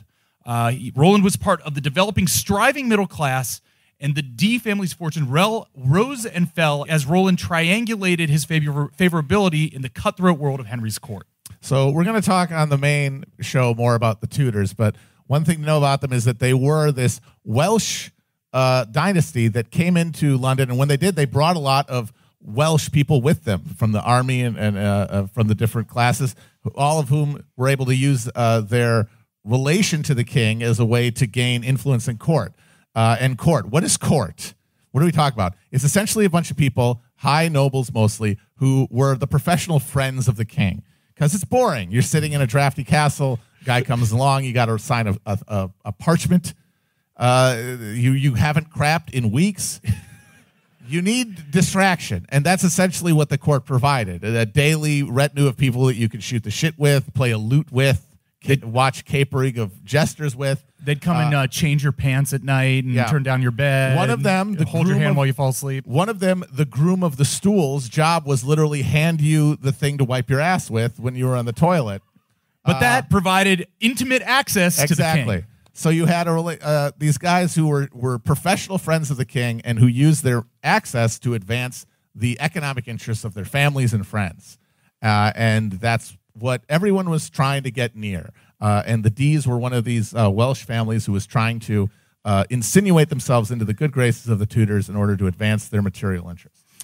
So Roland, John Dee's dad, was one of the people who were in the distant outskirts of this, but always trying to wheedle in and get a little influence. And he eventually gets a lucrative customs collecting assignment and becomes a bigwig in his neighborhood. He's a leader in the Mercers Guild. He's one of the head families of St. Dunstan's Church.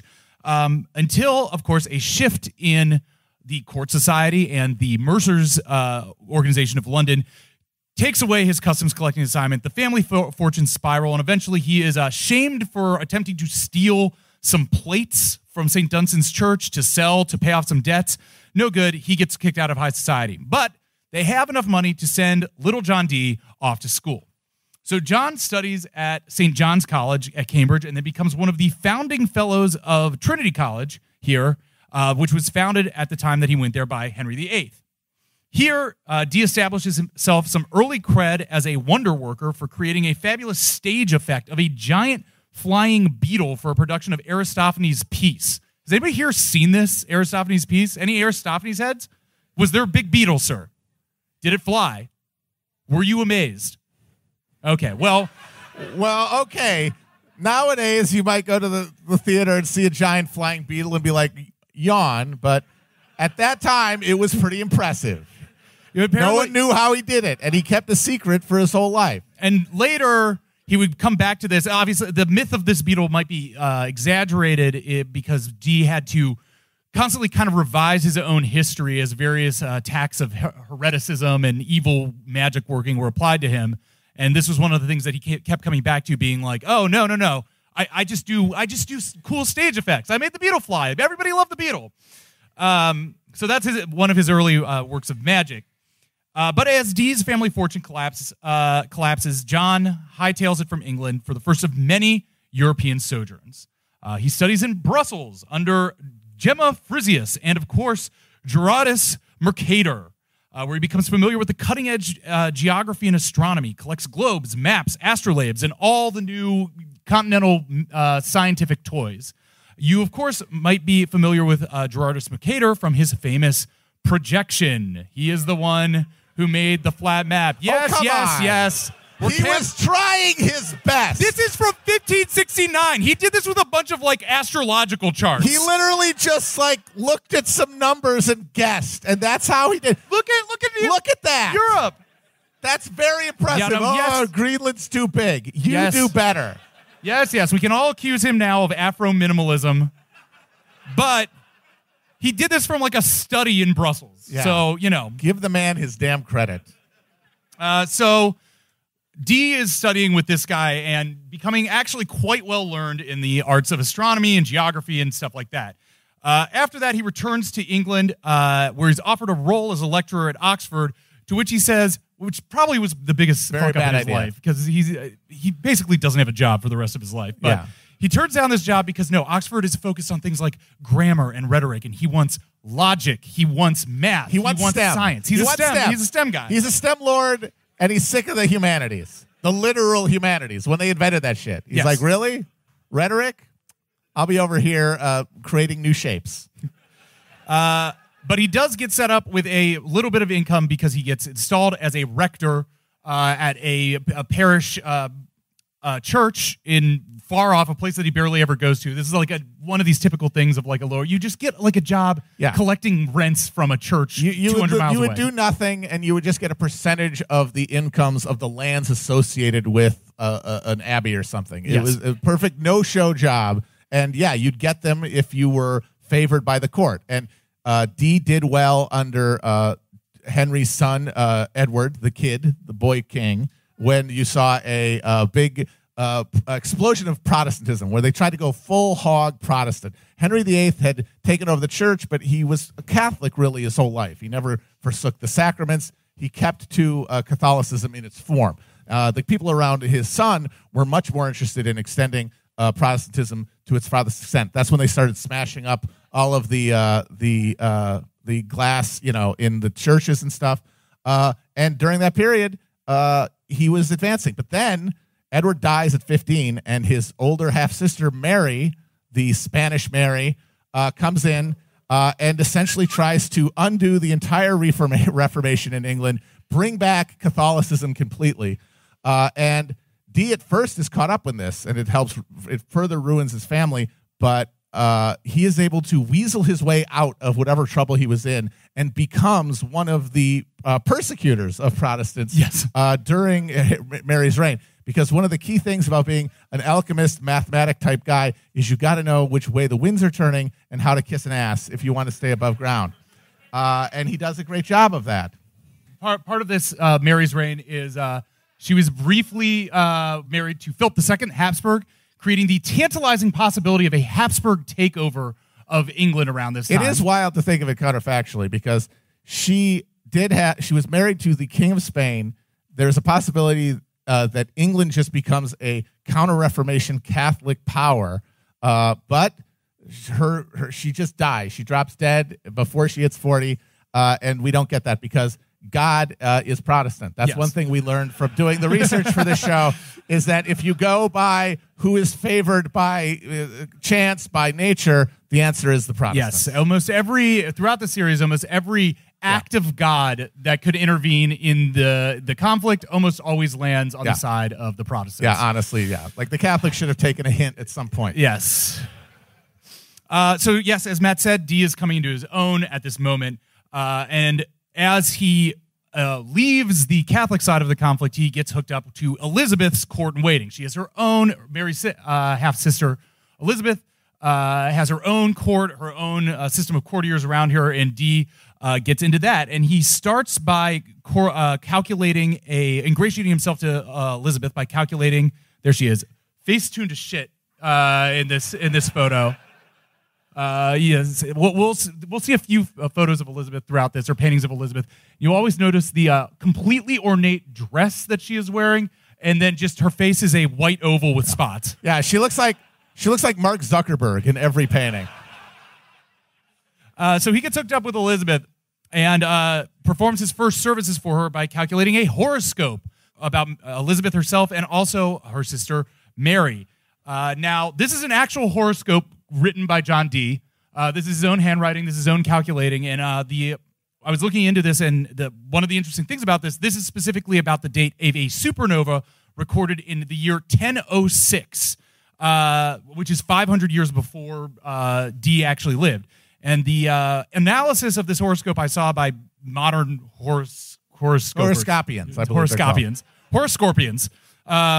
said that this is accurate to the star position of where this star would be in 1006 and where all these constellations would be in 1006, that we understand it from modern science. So this is how good he is at this stuff. He's very good at the math part. Yes. 500 years after he read that a new star appeared in the sky, he could accurately math out where every single planet was in the sky that time. That is accurate to us now. So that's what's frustrating to me as someone who looks back and I could have done that. I could have kissed these guys' ass and told them that the sun was telling them that they were good boys. But The actual math, I never could have. Yeah, I never could have shown my work.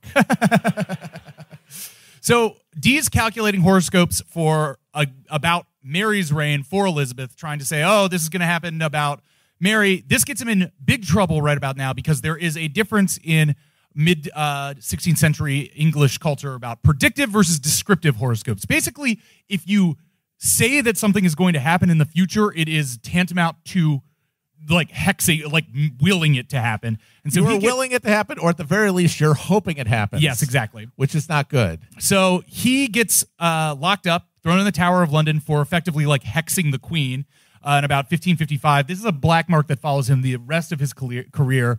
He eventually gets hauled in front of the Star Chamber. He does some apologies. He admits to doing, quote, lewd and vain practices of calculating and conjuring. So you don't want to be doing calculating to these people. His other big play with Mary's court is that he offers to a very bold and specific plan for establishing a national library, which some of the people in the court are into. But again, they're like, great, so you're going to compile our great histories and romances and poems and all our wonderful stories and stuff. And he's like, no, math, science, occult, esoteric alchemy. And they're like, well, no, we don't want that. So he does not get that commission. But the upshot is that starting around here, Dee at his home in Mortlake, which, I feel like has a very, a metal name. Mortlake, like yeah. Lake of Death. That's Lake of Death, yeah. John Dee, that means black. Yeah. Like everything about him is very... I'm not going swimming there. Yes, but he starts amassing this library that will, in his own lifetime, be the largest private library in all of England and one of the largest libraries in all of Europe. Yes, and so eventually Elizabeth comes to power, and she creates this synthesis between the Protestant church that Edward and his court was trying to create, and the Counter-Reformation Catholic church that Mary was trying to impose, where it's this dog's breakfast synthesis where they keep a lot of the theological principles of Protestantism, a lot of the received ideas of the Protestant confession, while maintaining the structures of formal bishops appointed by the royal family that are associated more with Catholicism, through the act of supremacy and the act of uniformity, creating a church structure that satisfies literally zero people. It's amazing. The Catholics feel like it is heathenistic and godless. The Protestants, especially at this point, there's a very fervent Calvinist middle class now, horrified by all of the pews and the stained glass and the appointed bishops. Everybody's pissed at this.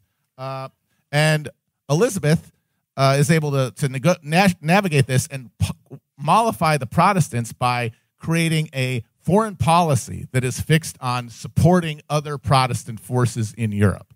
Like, look, I'm not the perfect Protestant, but I am the defender of Protestantism and a champion of Protestantism in the war with the Catholic powers, trying to basically create the first ideological alliances in Europe now along confessional lines. And that is going to get Catholics very pissed, and they're going to keep trying to kill her and invade England as a result. I think we talk about this on the main show, but maybe even in the last episode that came out, but it's funny to what extent the Catholics are totally down with assassinating anyone they want. They love us. They do all the assassinations during this period. They killed 2 kings of France, a stadtholder, and of the United Provinces, and they try to kill Elizabeth a bunch of times too. A bunch of times. Yeah. So Elizabeth ascends to the throne in 1558 after Mary dies. Mary had this whole thing where she pretended to be pregnant for a while, which causes a lot of people to get very scared. But then it fizzles out and she dies. Elizabeth, yeah, she had a fake pregnancy. I think she was doing some secret shit. She was just like, she was trying to manifest it literally into her womb, but it didn't work. Yes.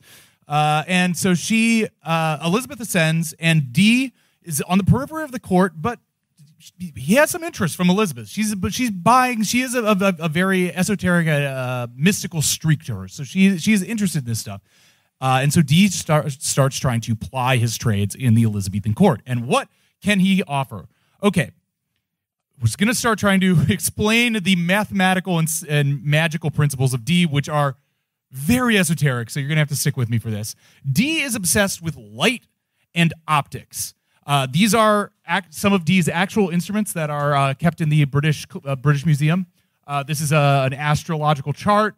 That is an obsidian reflector. That is a literal crystal ball. They actually use that shit. Another reflector. It's a pondering orbs, folks. It's not just a meme. That was real. So here's the best I can describe it, is that the prevailing theory at the time is that vision worked by essence of your body leaving your eyes, like basically a bit of your soul, and hitting things and interacting with them, and in that way receiving the information or creating the information about it. If that is true, then the light that is coming from the celestial bodies, the stars, the planets, whatever, contains some part of the celestial energy, the spirit of the angels that are the stars. So which is what makes a horoscope work. If the stars are in a certain position, you're obtaining certain celestial energies from them. That is literally the power of God being broadcast down into the world. And so that is why he's working with things like reflectors and crystal balls, because different ways to capture light brings different ways of viewing these celestial energies. So also, again, you see stuff like this. There it is. It's the sun broadcasting its powerful energies down to you. And on top of this, Dee applies his genius mind at math. Some of his astrological theorems required 25,000 individual calculations based on various points of bodies to reach the full potential of his horoscopes. And the idea is that all of these things, all these ways that light interacts, all these ways that he's calculating things are giving him ideas, and these ideas are themselves angels. Angels. Folks, they're angels. He's talking to the angels. Yes, because when you're trying to describe the mental process of coming to new conclusions that are opening literal like breaches in reality that you can step through, the only way to make sense of that is if it is coming from God in the form of his messengers, angels. Yes. And that's one thing to realize about Dee is that, his thought process is, again, I'll say this word many times, esoteric.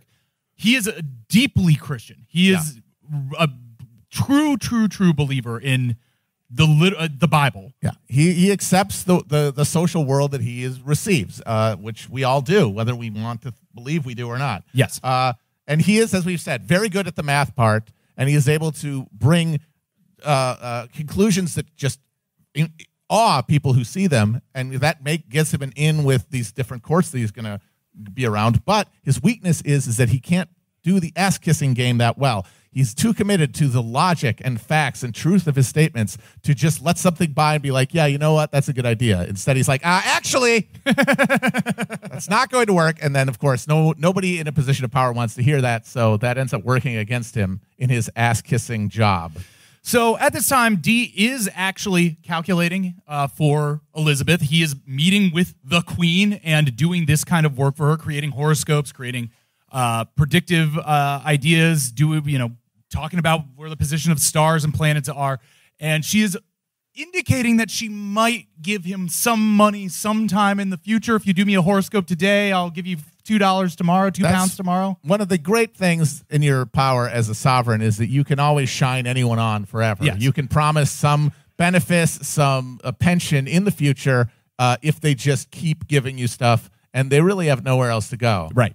So the payments fail to materialize, so Dee decides to take another sojourn to the continent. And in the early 1560s, Dee heads back. He goes from Belgium, where he studied previously, to Switzerland, to Venice, all the way to Rome to read some of the Vatican archives, and eventually to Bratislava and to Paris. All the time he is consulting with Kabbalists,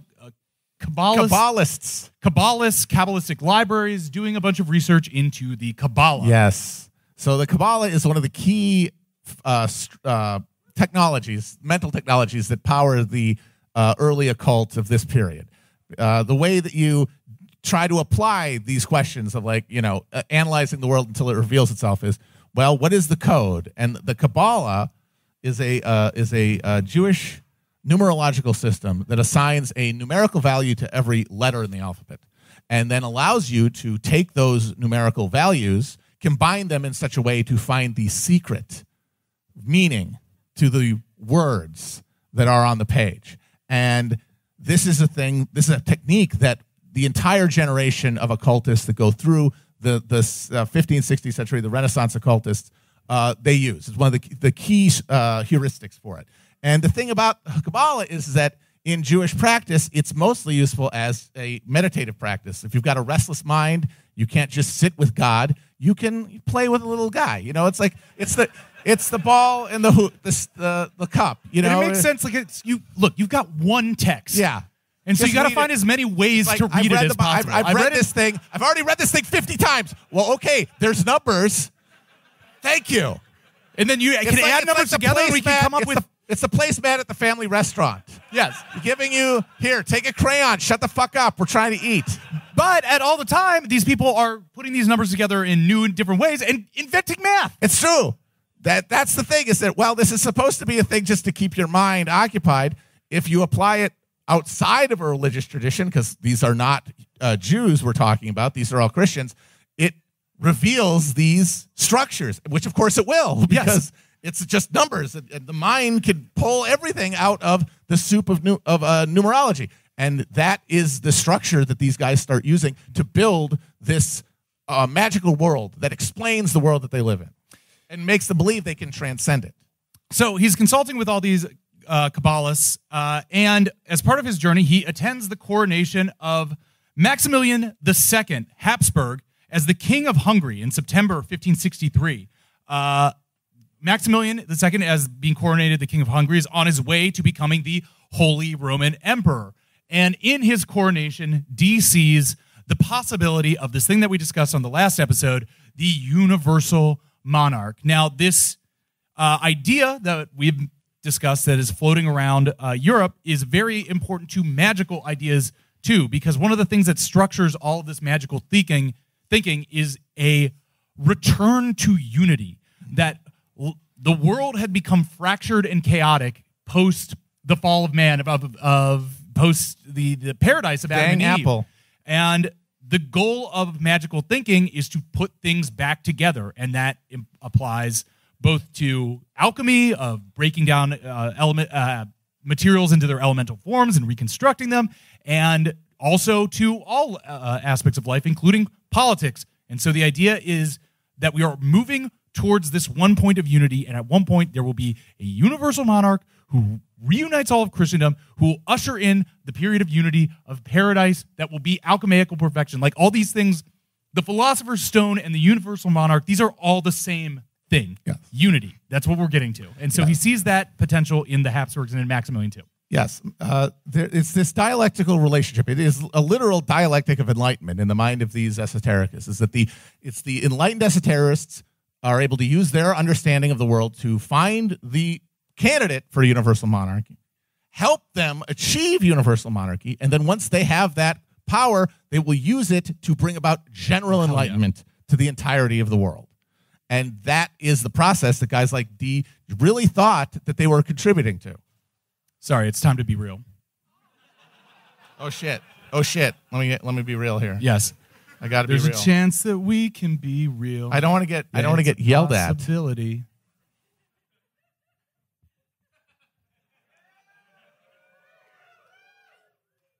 There we go. All right. So, Maximilian II, universal monarch, unity of all things.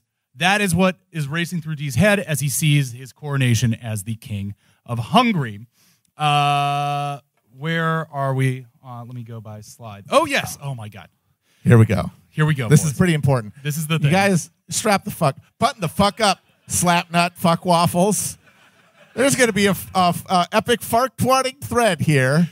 So with all of this stuff, the Kabbalah, the math, the universal monarch racing through his head, Dee sits down and writes the Monus Hieroglyphica. Dun, dun, dun. The fucking monad. It's the monad. Folks, we're talking about the monad. Get ready. That is what's important. Reject modernity, embrace monad. So Dee creates this symbol, the singular monad, as a representation, description, and calling forth of this idea of universal unity that he is aiming for, and writes basically he invents a shape. He invented a shape. He invents a shape. And you're laughing, but how many of you have invented a fucking shape? He invents a shape and writes a book analyzing it. And I'll try to go through what this means, but it's basically, it contains all these alchemical symbols unified. It is into, unity in its the monad, symbol. folks. It's one. It's all monad. in one. It's the moon. It's silver. It's sun and gold. It's the point that represents the unity. It's all the elements. It's the crucifix for indoor kids. Yes. It contains all of the essential elements, all of the essential vitamins, nutrients, Euclidean principles. All the riboflavin you need. Monad. Monad, folks. Monad, folks. Monad! So he writes the Monus Hieroglyphica and dedicates it to Maximilian II, and sends it to Maximilian II, and wouldn't you know it, never hears back. What the hell, man? Now, this didn't make that big of a splash in England, but people got this. The right book. people read it. The right people got it in their head. And so the monad ends up becoming a key symbol in the Rosicrucian vocabulary, which we'll get to. We'll get to later in the season. But so this is part of what creates the vocabulary, the spiritual and imaginative vocabulary of our era, is guys like Dee just going out there and just like going off the dome and inventing shapes, and then just finding that there are people who look at that and are like, damn, that's a bomb-ass shape.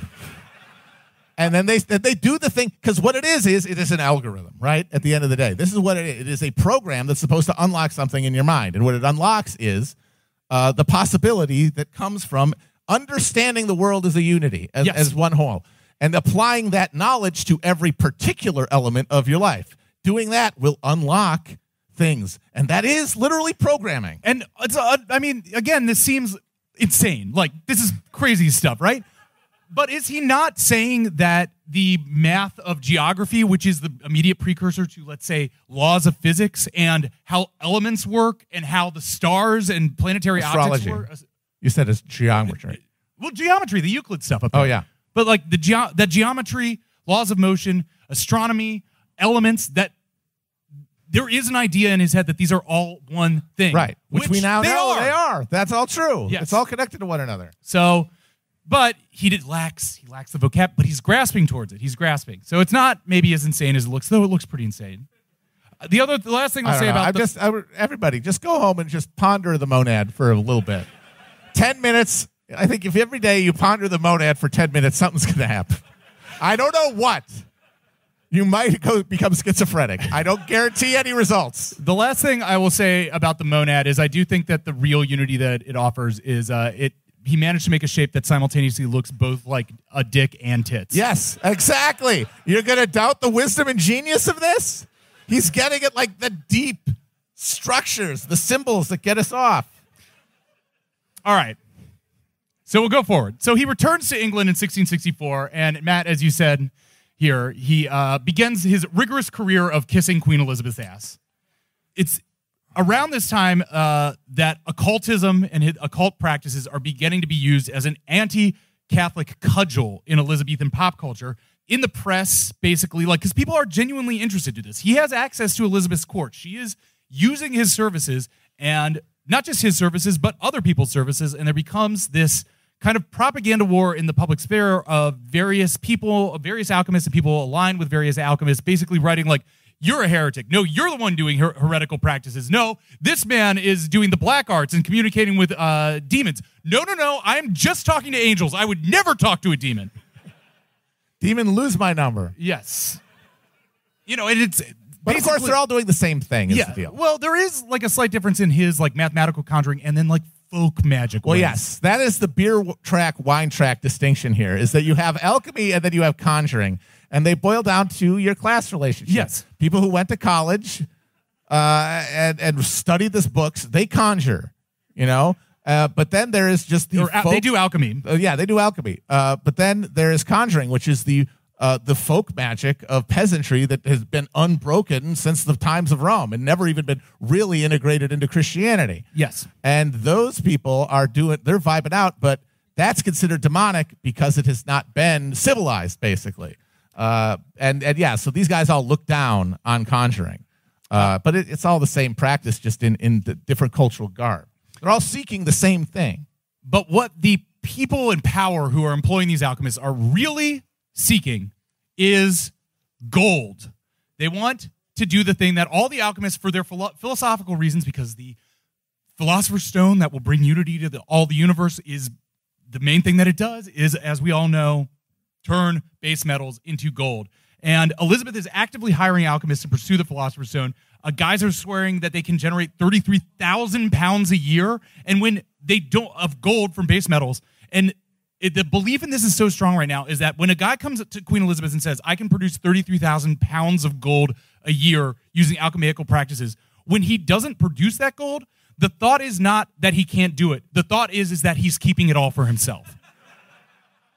Dee doesn't offer that. He would never make such promises that he couldn't keep. No, he does dabble in it. He does claim to be seeking the stone, and he does alchemical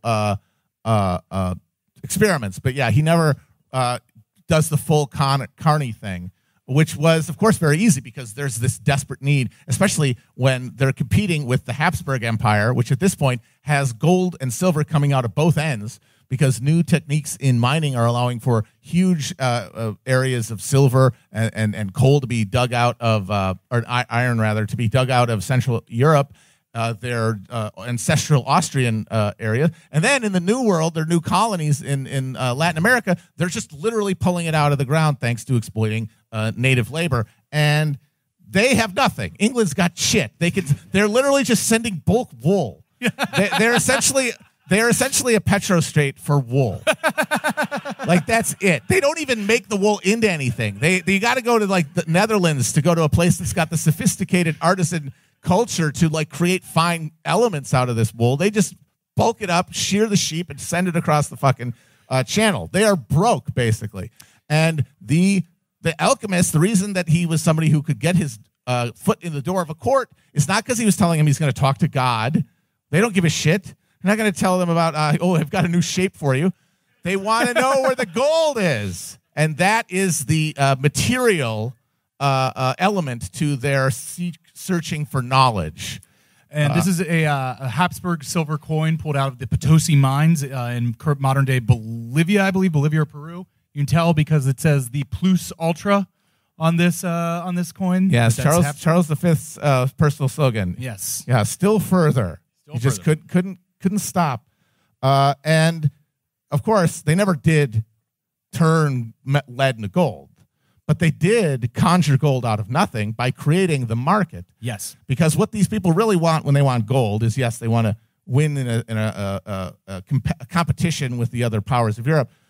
They also wanted to create an economy. They wanted to circulate. And you are limited in this era by how much actual gold, how much precious metal species you can extract. But the market creates this pseudo currency, this symbolic currency that essentially reproduces the amount of value in the world far beyond what anyone here would have thought was possible. They would have all assumed, you need to literally turn lead into gold in order to allow for this degree of circulation of currency. And they do it. They create it. But it's just not what they thought it was going to be. It's just a different kind of black magic. Mm-hmm. So, as various alchemists are competing for patronage, Dee's background and, of course, this 1550s hit against him for conjuring against Mary comes up more and more. Again, to return this propaganda war, around this time is when a guy named Vincent Murfin, who's basically like the J. Jonah Jameson, get me stories about John Dee, shows up, and he's like constantly hounding him in the press. John Fox's book of Acts and Monuments, the Book of Martyrs, comes out around this time. This was a key piece of Protestant propaganda in 1560s and beyond England. Basically, a list of martyrs, people who had been Protestants who had been killed by Mary during her bloody re-Catholicization. And this will come out in several editions over Dee's life. And he's basically inserted and removed from it over and over about whether or not he had actually testified against Protestants when pulled in front of the Star Court. Like, at first he's in it, and then later it's redacted to say, like, a certain doctor did some bad things. But I have to bring up Acts and Monuments because in this book, John Fox's Acts and Monuments, there is recorded the martyrdom of one Christopher Wade, who was executed by burning in July 1555. Now, Christopher Wade, this is a very grainy engraving picturing him being led to the stake over there. This is from the Book of Martyrs about what I must presume is my ancestors' martyrdom. He cried earnestly unto the people to take heed of the doctrine of the whore, of Babylon, exhorting them to embrace the doctrine of the gospel preached in King Edward's days, whom the sheriff, thus speaking to the people, often interrupted, saying, "Be quiet, Wade, and die patiently." Once the fire started, quote, "he was heard by no man to speak, still holding his hands over his head, together towards the heaven, even when he was dead and altogether roasted." Altogether roasted. The They Christopher roasted his Wade ass. story. So here's to Christopher Wade, Yeah, pour martyred one out for the OG 1555, Chris England. Wade. Rip. So while these guys are doing this stuff, while Dee and these guys are doing all these occult research, they're accidentally generating real scientific discoveries because they are fucking around with metals and shit, and things are going to happen one way or the other because they're doing things nobody else is doing, bringing these things together in an attempt to create something that will eventually become the scientific method. And this is all to try to build that philosopher's stone. But it doesn't do that. But what it does do is, for example, there's a new method that extracts copper from iron and that vastly increased the productivity of mines in Europe and contributed to the monetary revolution that fuels the crisis of the 17th century. And that technique was in use up until the 19th century. Yeah. Like these are real scientific advancements that come from this magical research because there's nothing there to support pure research. The only thing that's going to motivate people to do it is not a career track. It's not tenure. It's personal will, desire. That's not going to be, oh, I want to increase, copper productivity in the third quarter. It is, I want to see God. I want to say hi to God. I want him to pat me on the back and tell me I'm a good boy. That is the most primal fucking urge you could possibly have. And it motivates these guys to spend hours and hours doing this stuff. And until the modern era with its division of labor, modern division of labor and role and professionalization, you're not going to get that kind of pure motive fire to get people to do the kind of tedious, often dead-end research that leads to scientific advancement.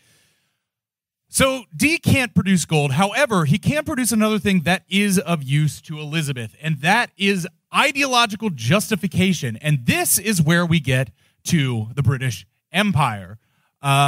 Dee begins writing about Elizabeth's foreign policy. He is obsessed with, pardon my Welsh, Maddock ab Abwen Gwynedd. This guy, a legendary Welsh prince who, well, wouldn't you know it? I'm checking the records here. He appears to be my John Dee's ancestor. Wow, who would have guessed? Who apparently, who is legend to have led an expedition to the New World in the 10th century or the 1100s. And so Dee starts writing about these, pulling up all these ancient records and creating this justification in the terms of the 16th century that Elizabeth has rights to the New World, that she has rights to Europe, which is, there to, in this world that is defined by these dynastic titles and privileges, the thing that is necessary to move forward in an expansionary state project. He's basically writing white papers for the Privy Council. He's like Matty B. Stats, but he is Johnny B. Magic. And he understands that this truth to appeal to these people has to be shrouded in a sense of mysticism and esotericism. He says either truth is kept from princes or they will not believe it being told. So he writes all these things in a semi-coded language of, mystical revelation. And he's also doing actual advising of actual explorers, actual expeditions, where he is teaching them how to use cutting-edge mapping techniques, cutting-edge navigation techniques, literally charting the courses of 16th century expeditions to Newfoundland, to attempt to find the Northwest Passage, to try to find places in modern-day Canada where they might find some gold. Please let there be gold in Canada. There isn't really, but they bring back mounds and mounds of dirt and have alchemists sift through it to see if they can find any... It's true. They just get tons of dirt that they shipped at the cost of human lives from the fucking frozen waste of Canada, and then they just have a guy use a mortar and pestle for like 6 months, and he's like, well, this is kind of shiny. Shiny? I don't know. A little bit. Better go back and But it's amazing. They do it like they got a handful of stuff, and then it turns out half of it was just like some other stuff that they threw in there, and then they ended up going back. That's how desperate they were. They did 2 dirt hauls. But Dee is literally planning these whole things and like teaching them how to read maps and stuff. So he's doing that. But the reason that they're so motivated now is because the competition that they're in with the other states of Europe has gotten sharper. The Dutch have revolted. Your Majesty, the Dutch are revolting. You're telling me. Yes. Classic. It always works. Oh, it's so good. This is a massacre in Harlem around this time. They're the Council of Blood. Yes. So fucking metal. God, this is the most metal time in history. Metal was invented during this period. It's the sound of people say metalheads will think it's like the Viking times. No, not enough people with enough sophistication to do really metal shit. Yeah. Like these kinds of just lining people up and knocking their heads off with swords. Yeah. Women and children all over the town of Harlem.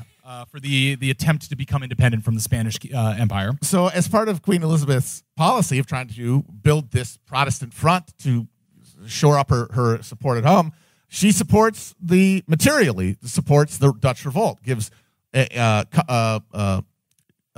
Dutch ships get a safe harbor. She sends over men and material. This puts her in the sights of Spain, which is the most powerful force in Europe at the time. So they got to do something to make up this deficit. And now the universal monarch, your John Dee. Oh, was it Rudolph II told me to fuck off? Or I'm sorry, Maximilian II told me to fuck off. But here's Queen Elizabeth, and she's listening to me. Maybe she's the universal monarch. And then now you can finally do the whole point of this, have Queen Elizabeth immanentize the damn eschaton already. And what's going to help him do that is the signs of heaven telling him, just as it did everybody else, that he was in an apocalyptic moment. And one of these signs was the 1572 supernova. This is Tycho Brahe looking. A new star appears in the sky. It just shows up. Well, how would you not think that God is trying to tell you that something is going to happen? The stars, and we chart our lives by them, and oh, wait, where'd that guy come from? So, yeah, we got Tycho Brahe here who had a tin nose. Tin nose. You might say, Tycho Brahe had no nose. How did he smell? Awful. So this thing make everybody shit their pants. They're like, what the fuck? This is one of only 8 stellar events that were visible to the human eye. Yeah, 8 of these supernova Only ever these have events. ever happened. So, like, this is the omen. This is obviously to everyone, learned and unlearned, this is an omen. And he starts writing manuscripts with things in them like, Elizabeth, now Queen of England, ordained by God to be Queen of Jerusalem. Really just setting the bar high there. This is the worst one of the Facetune ones. You can't even tell that she has a cheekbone. Yeah. Like at this point, she's toying with the idea of becoming the sovereign of the United Provinces, of the revolted Dutch provinces, but she decides not to. But one way or another, there is this drive towards empire. So Dee writes more and more along these things. He writes in 1577. He's digging up Arthurian legends. He's going back into the 100 Years' War records and like pulling out all of these claims that the English monarch should control France, should control the Low Countries.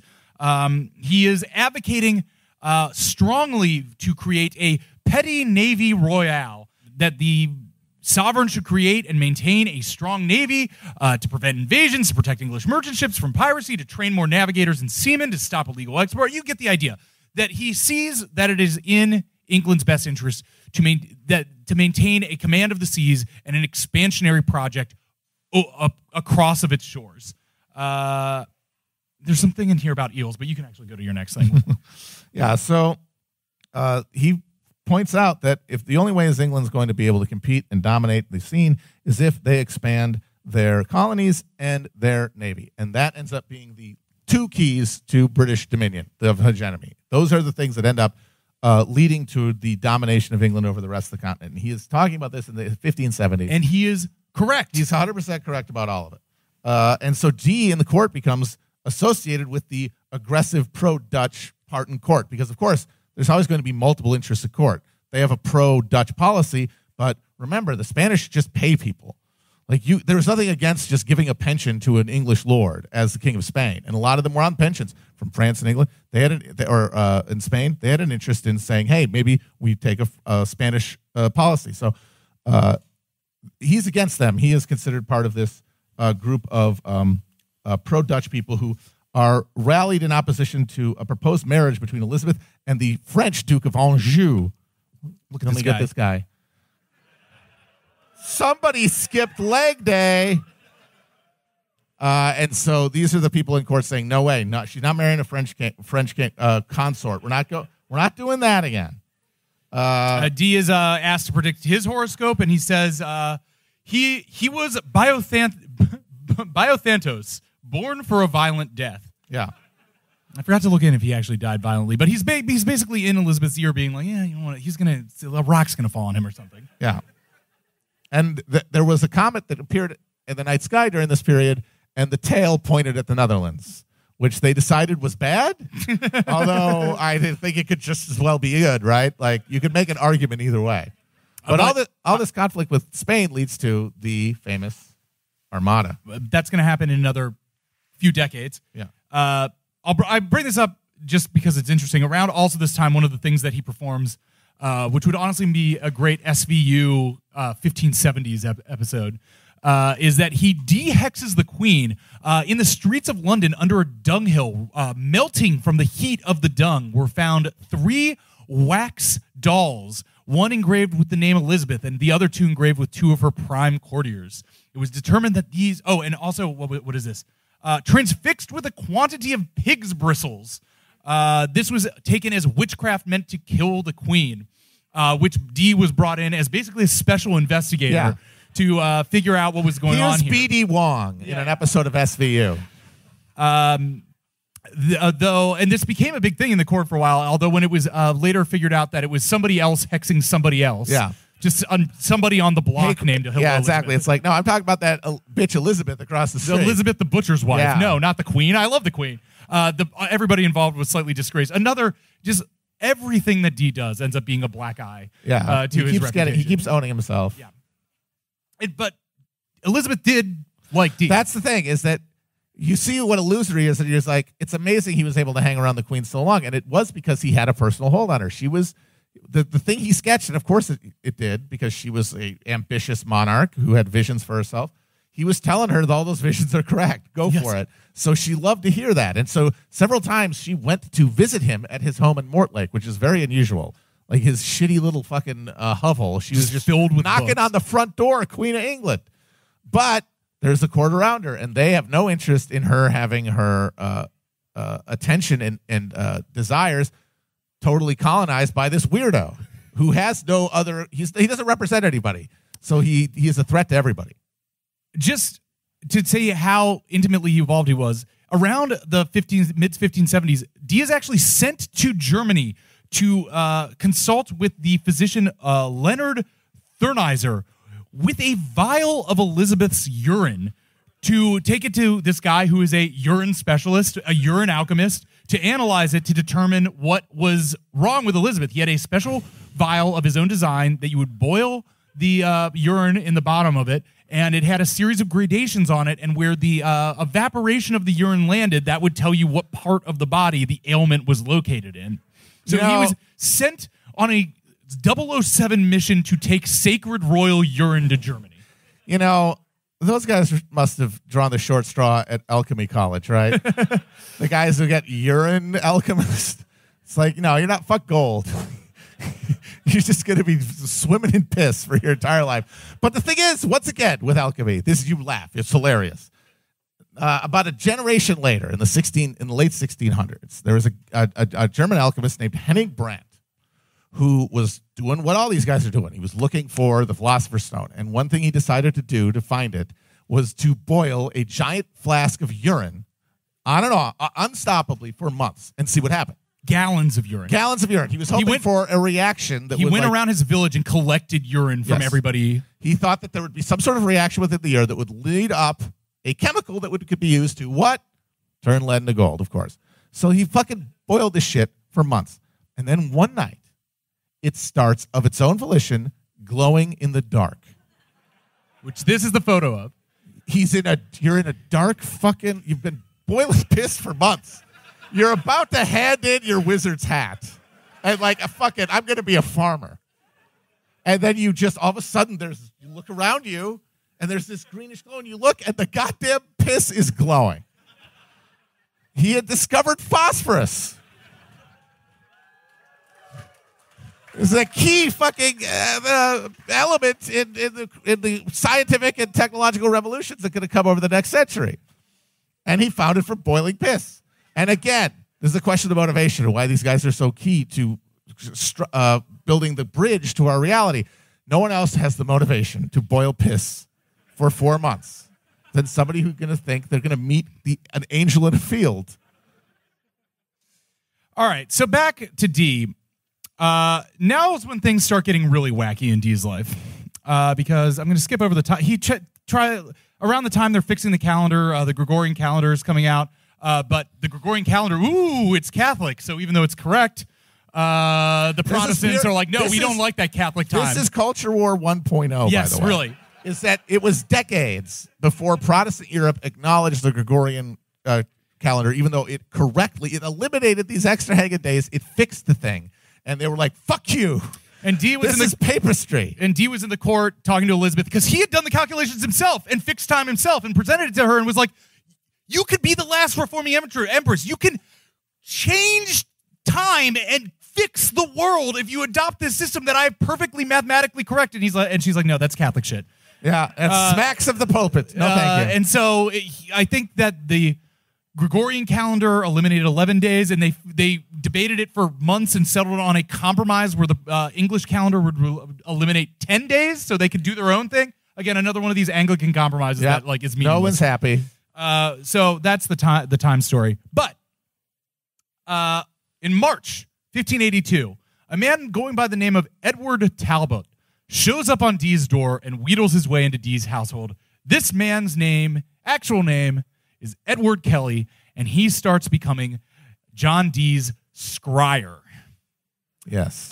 He scries like a motherfucker. Scrying was the specific practice that Dee used of gazing into a crystal ball or a obsidian mirror to see the celestial light and talk to the angels. And Edward Kelly, who was a mysterious 26-year-old dude with a limp, prone to drunken outbursts, violent, unpredictable, poor knowledge of court politics, but what? Kelly could concoct. Who's that? Kelly could concoct for the angels out of the English Bible and magical texts the most sonorous, majestic, apocalyptic language sufficient to overawe Dee's occasional doubts. And basically, this guy shows up and can improv angel talk so powerfully and so compellingly that Dee basically immediately loses his mind for it. This guy, he absolutely took the entire suite of classes at UCB. He's a gold star improv king. Yes. Because he has no formal training. He has no knowledge. He literally just sits in front of an orb or a mirror and tells the person in the room, I'm looking at an angel. The angel's talking to me.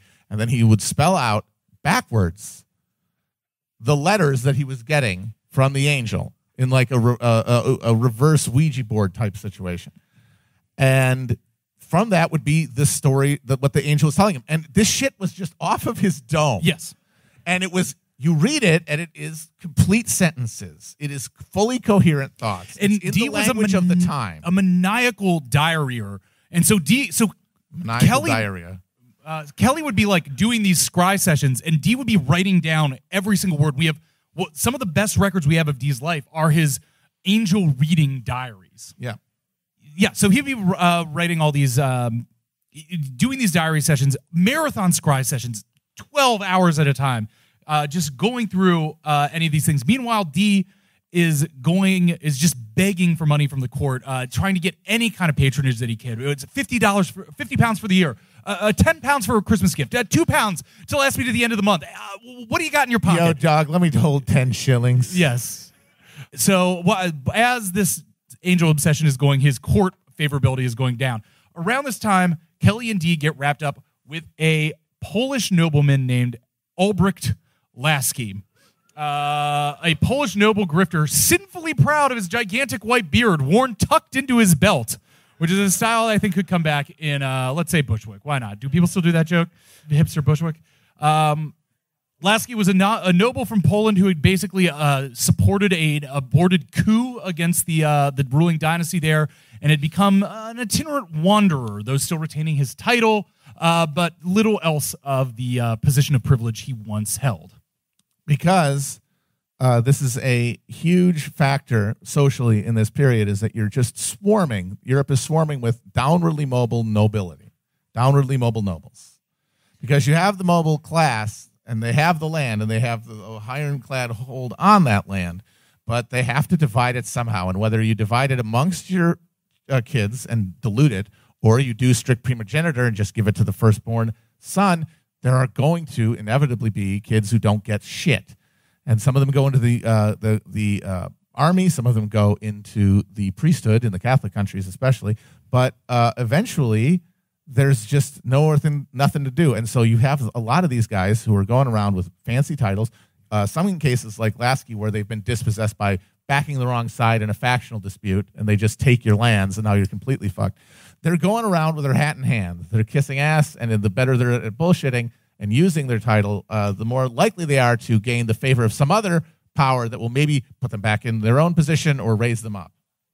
So they get hooked up with this guy and depart for Poland with him, trying to find favor in some other court. Basically, immediately after they leave, Dee's wonderful library, best in England, gets ransacked at his home in Mortlake by his creditors, who basically strip it for parts and resell it. This is an actual book signed by John Dee, I-O-H-D, kind of ran out of room there at the end. He ran out of room. D. It's so cute. There's a little extra tiny E. It's like, dude, you're talking to God on the regular. You got a CB radio to heaven, and you can't get DEE on the back of a book. I'm going to start skipping ahead here because we're running a little long. Yeah, we gotta hurry up. Kelly's angelic language is getting more and more apocalyptic all the time, but they basically eventually end up in the court of Rudolph II. Rudy Deuce. Who is the Austrian Habsburg after Maximilian II, who is now the Holy Roman Emperor. And he is an orb ponderer among orb ponderers. This guy is one of the closest thing to an alchemist you can have in a dynasty. He read the alchemical texts. He studied the science. He had alchemists in his court.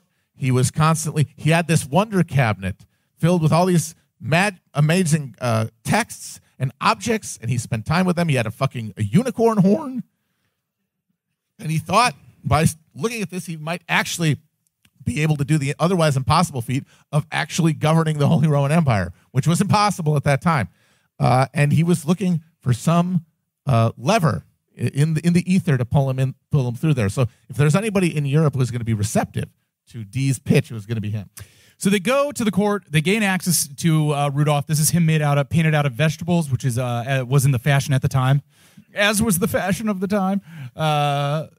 Here's Rudolph looking with another alchemist. They gain access to the court, but at this point, Dee is totally in the thrall of Kelly, and Kelly is banging down Dee's ear, being like, "You must tell the emperor that the way to obtain victory is to repent his sinful ways, to kneel and humble himself before God." So Dee goes to Rudolph's court and very dutifully tells the Holy Roman Emperor, "You got to be more humble, dude.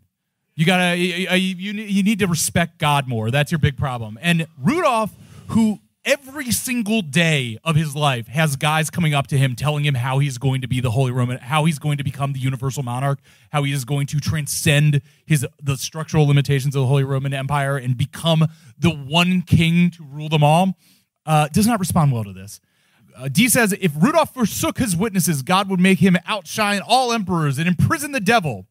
And also defeat the Great Turk, of course. You got to throw in defeating the Great Turk. You got to get that Turk out of there. So Rudolph just kind of sits there, and as Dee records it, Dee thought he heard Rudolph's offer of protection. Quote, he spake so low that the audience petered out into awkward silence until Dee belatedly realized it was over.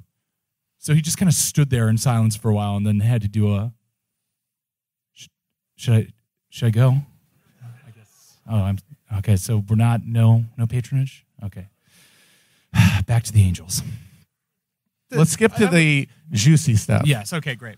Let's stick to the little after dark portion. Okay, great.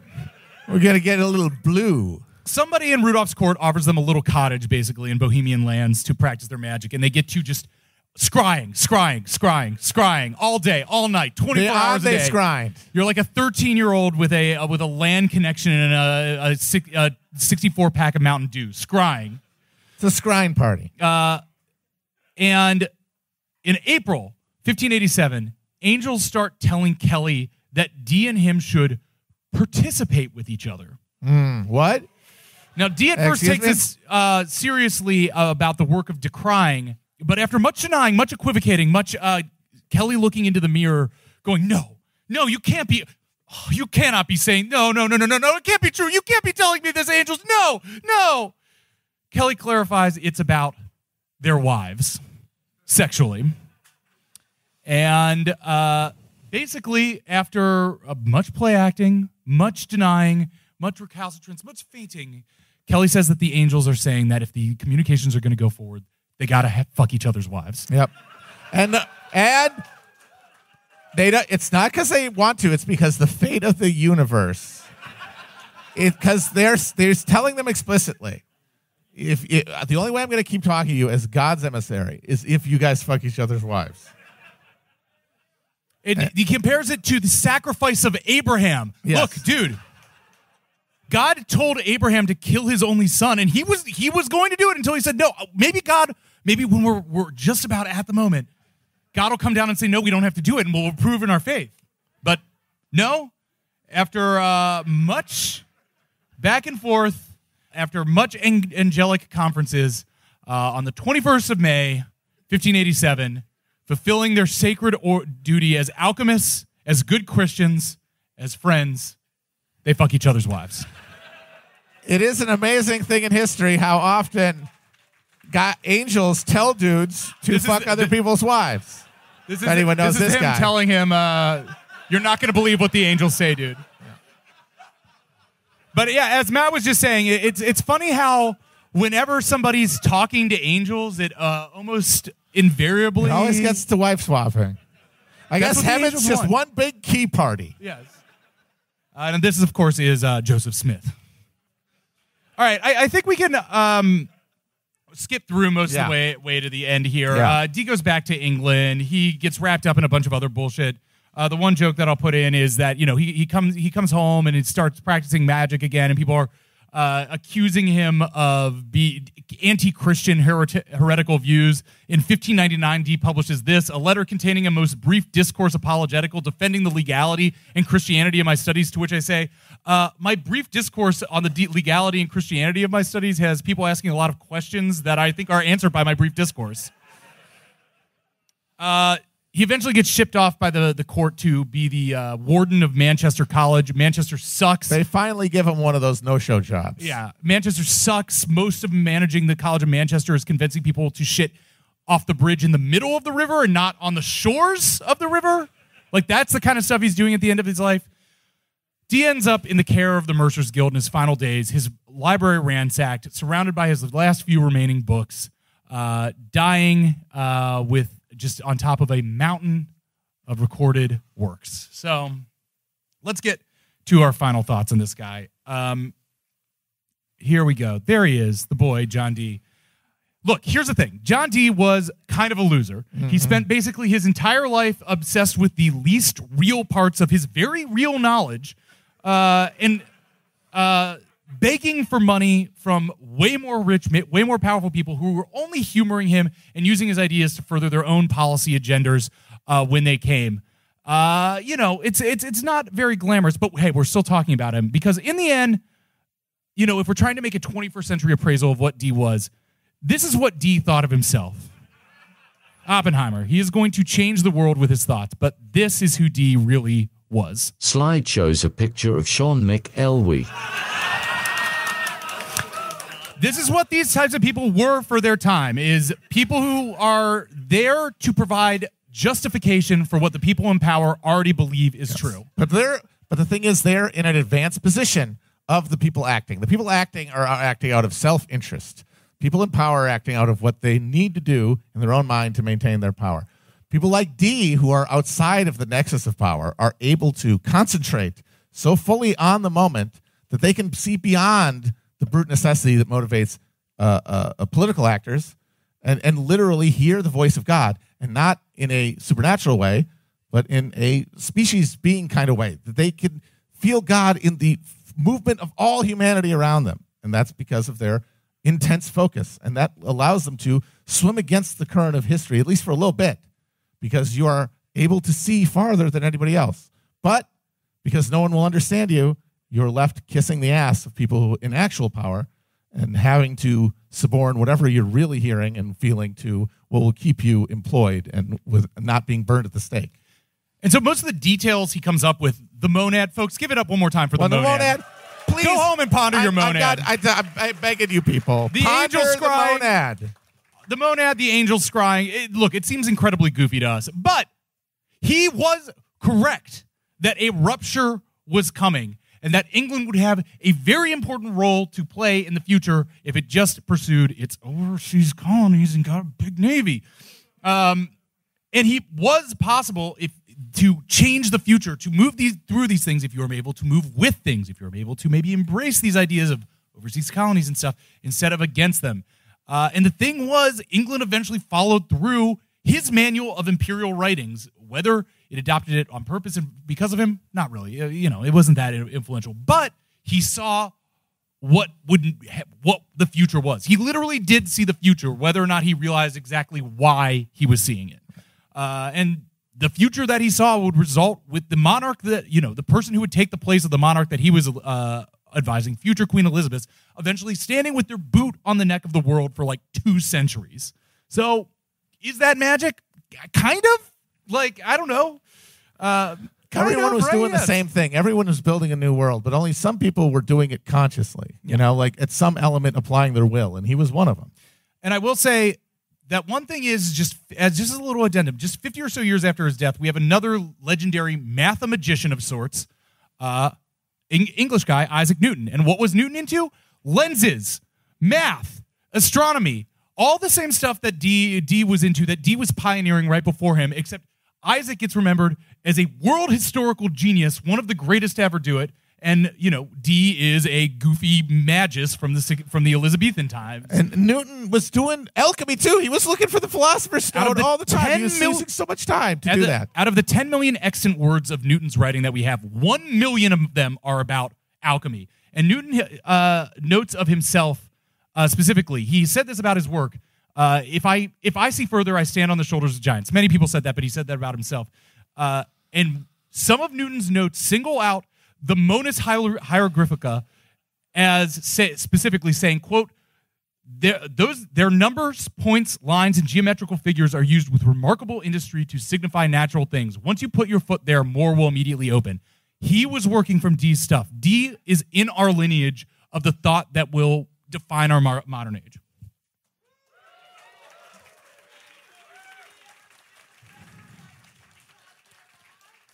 I think that's good. I think that's perfect. All right, we went to, this is Newton stuff. Give it up for John Dee. All right, we went longer than we wanted to on this segment. We are going to take a short break.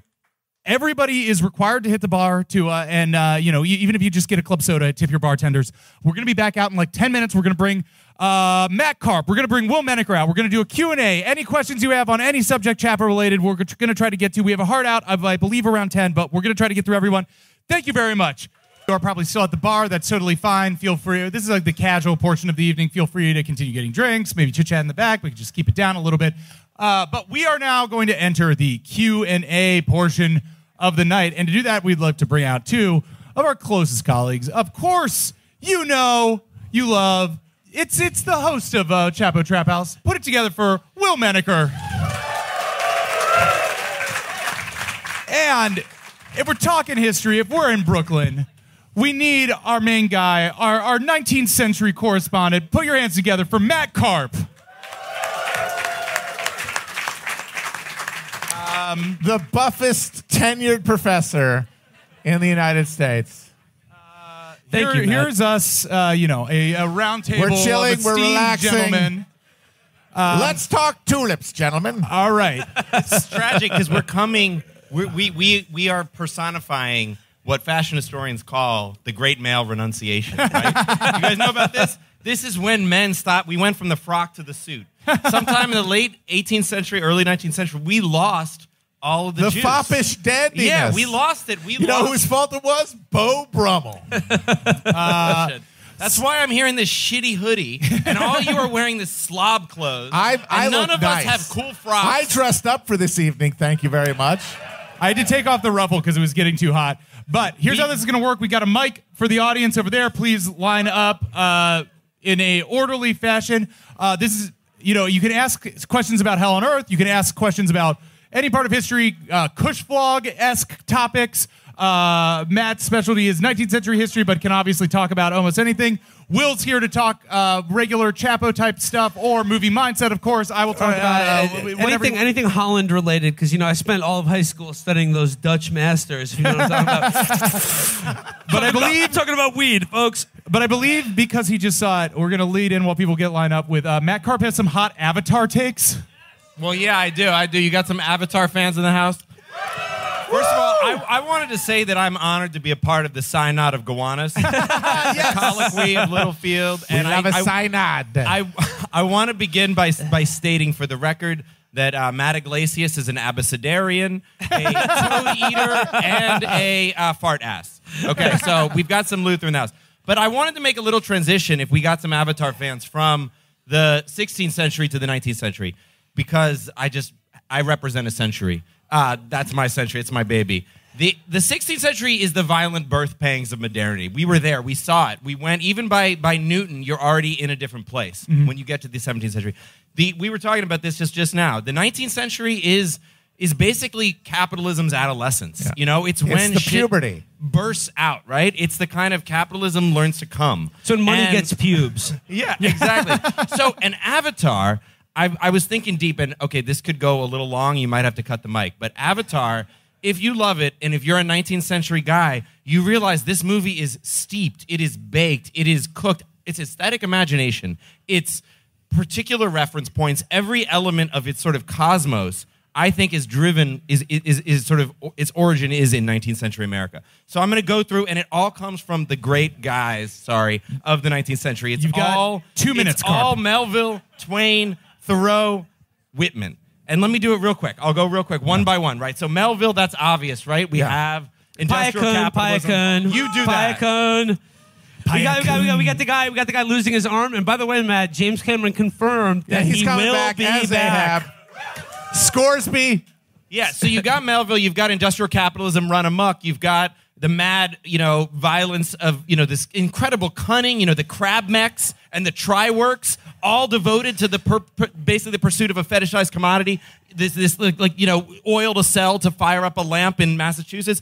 All of this is capitalism, right? So Melville, boom. Okay. We got Thoreau. Obviously Thoreau. The whole idea of nature is sublime comes from Thoreau, basically. He's living. His mom's doing his laundry in this cabin in Massachusetts, but it's precisely the proximity that Thoreau had to the market world, the market society of 19th century Massachusetts that allows him to have the kind of vision of the wild as sublime. We need to witness our limits transgressed. That is Pandora. That is Pandora. Our limits being, that is Jake Sully. Okay, Thoreau. Okay, number 3, we have Twain. What is the concept of the Avatar, the dramatic concept? It is an escape, right? It is getting on a raft and turning your back on the social order, the rules that made you. A Connecticut Aussie in King James Cameron's court. Yeah, that. And it's Huck Finn, a fucking bedraggled fail son, getting on a raft with an escaped slave and turning against the social order that made him to help Jim find his freedom, ultimately. And at the end of Huck Finn, what does he fucking do? Does he go back to get civilized with Aunt Sally? No. No, he lights out for the Indian territories. Lights out for the territory, damn it. Anyway, all right, okay. 30 seconds. Last one is Whitman, right? The cosmos, right? It's all transcendental. Big Jim Cameron. He's not a Marxist, folks. He's not. I'm sorry. But he is a transcendentalist. He's a transcendentalist. Yes. I can fuck with that. And he thinks, as Any Whitman allies says, on our you guys side. were talking about this. the whole point of Avatar is that there is no death, right? yeah. And this is it's about life and death and about deathlessness and its dark sides and its warm sides. Whitman, right? The smallest sprout shows that there is really no death. All goes onward and outward, and to die is different from what anyone supposed and luckier. That's in there. That open your eyes. That is it. You do not die. You live on. This is 19th century America is the text for all this stuff because it is the coalface of modernity, industrial capitalism coming into being. It's the front lines of imperial exploitation. It's the front lines of capitalist market mentality. It's the front lines of everything. So no wonder it's Cameron's text. Done. We see you, Matt Yes, Carp. we see you. We see you, Matt Carp. We see you, Matt We Carp. see you. All right, we're going to turn to audience questions because I did promise this would be a Q&A. In the booth, would it be possible for you to give me the light like it's a stand-up show at the latest possible time that we're allowed to be on stage? Thank you. First question. Real scary light. However you like to pronounce his name, you guys gave a brief shout out to, I like to think of it like Tycho Brahe. Tycho Brahe. Oh, yeah, that's one way of doing it. Tycho Broham. Okay, yeah. How was it that he lost his nose, and which metal replaced it when and why? You guys seem like you probably have some really interesting thoughts about that. I think it was syphilis. I don't know, though. The answer is usually syphilis. Didn't Brahe also like die of overeating at his own dinner or something like that? He was a party animal. There's a bladder burst. Yes. But before the invention of modern medicine, if a man was losing a part of his face, 9 times out of 10 it was syphilis. But 1 time out of 10 it was a duel. Duel. Next question. Thank you. Hey, thanks so much. In doing your presentation, I was just struck by how much, like, what happened if a John Dee got on a throne? Like, what happened if that guy, and you had made reference to Rudolph, but my mind was drawn to, and I know it's not in quite the same context, but actually James VI and First, yes, and his sort of obsession with. He was obsessed with demons and witchcraft. We had to skip over that part. He thought he went in a chivalric mission to get his wife from Denmark. He was marrying a daughter of the Danish king, and on the way back there was a terrific storm that nearly sank the boat, and he became convinced that witches had hexed his voyage. And so he came home. He started from scratch a witch craze and burning campaign in Scotland. By the way, this is the king that comes directly after Elizabeth I, yes, the next king they of bring England. him in after she dies. Very first part of the 17th century, 1600s. And he becomes fascinated with witches, but of course he also has them in his employ because he needs to know. He needs anti-hexers. He needs anti-hexers to block out the hex.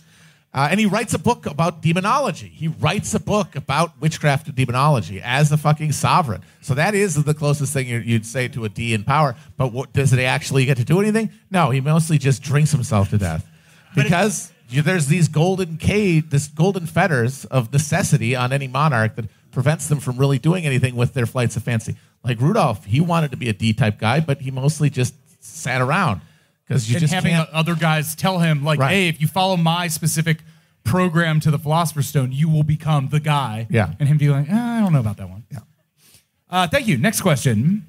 I'm probably risking a lot by assuming people are as dorky as I am, but anyone here play with Warhammer Fantasy Miniatures? Say that one more time. Anyone play with Warhammer Fantasy Miniatures growing up? No. Though somebody did DM me the other day to say that there is actually a tabletop role-playing game of the 30 Years' War, yes. Yeah, not the 30 Years' War, just of the Reformation. Oh, that too, yeah. It's basically that with dragons. Yeah. Are are you talking about Game of Thrones? soldiers? It's great. Warhammer Fantasy. It's Are they like toys? Like you soldiers? paint You can them. have them fuck each other? There's Yeah, rules okay. to have them fight each other. You have to roll a Ladies die. and gentlemen, he's being very modest here, but this is Henry Cavill, the star of Superman. I spent so much time writing historical podcasts over the last 2 years. I've had no time to game, which is one of the great tragedies of my life. If somebody in Brooklyn has a very obscure war game going on, after next week, invite me to it. I would love to play some kind of game where I could role play through a deck of cards the life of Martin Luther. I don't want to play Warhammer, but I am intrigued by the lore, I have to say. There are probably novels you could read. There are novels, and I'm kind of interested. I was actually browsing the wiki the other day. Like, ooh, the warp. You got to read the Gotrek and Felix books. All right. Thank you. Next question. Hi. I just wanted to ask, with 4 professionals and experts on the stage, as a childcare person and educator, I was wondering what certain aspects of either like movie mindset or history or media literacy are overlooked or not touched on in like early education through high school, and what would you educate the youth on before they went into the real world? Can I kick this one off here? All right, I think it's actually a very good question, and I'll say this because I'm biased, and I know Matt Karp will pick up on this as Matt Christman. History is what should be taught, and here's the thing: to get people interested in history, you got to tell a good story, because history is a story that unfortunately we're all a part of. But history, it's a very funny story, it's a very exciting story, and it's a story that you're a part of. So, to get kids introduced, or get kids excited about history, it's like, when I was in the publishing industry, like, I would throw a manuscript in the fucking garbage within 5 minutes if it hadn't made me laugh. If it hadn't ripped the chuckle out of me, then it's very hard to hold my attention, let alone someone who's 10 or 11 today, who grew up with the internet. So, I think teachers have got to start getting give them a little razzle dazzle. We're got a tight 5 on any historical figure, because the thing is, all historical figures, all historical conflicts are very funny with the benefit of centuries after all the people died in them. It is quite funny. The one we're doing, it started when they threw some motherfuckers out a window.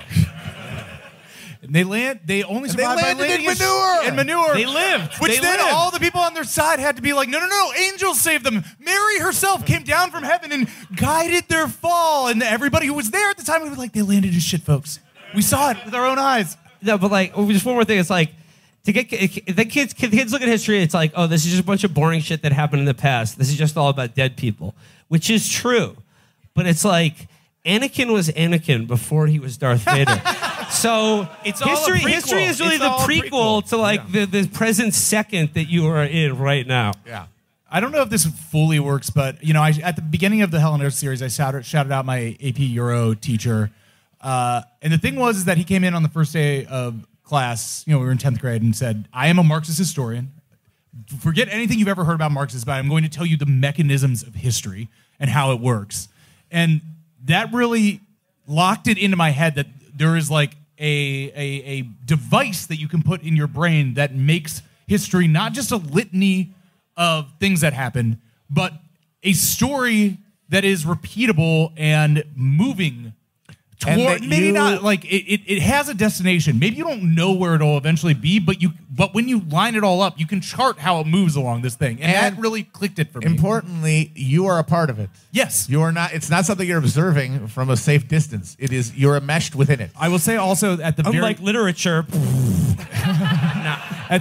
To just shout out that teacher one more time, because he died last year, and I'm very sad that I missed his death by 1 year before I could dedicate the series to him. Once we'd taken the AP test, and we had that week afterwards where there's schools is still in session, but the test is over. He spent it by bringing in a big shoebox and pulling out a freezer bag full of redacted papers. And he was like, look, we got up to basically the 1940s. We were talking about labor a lot.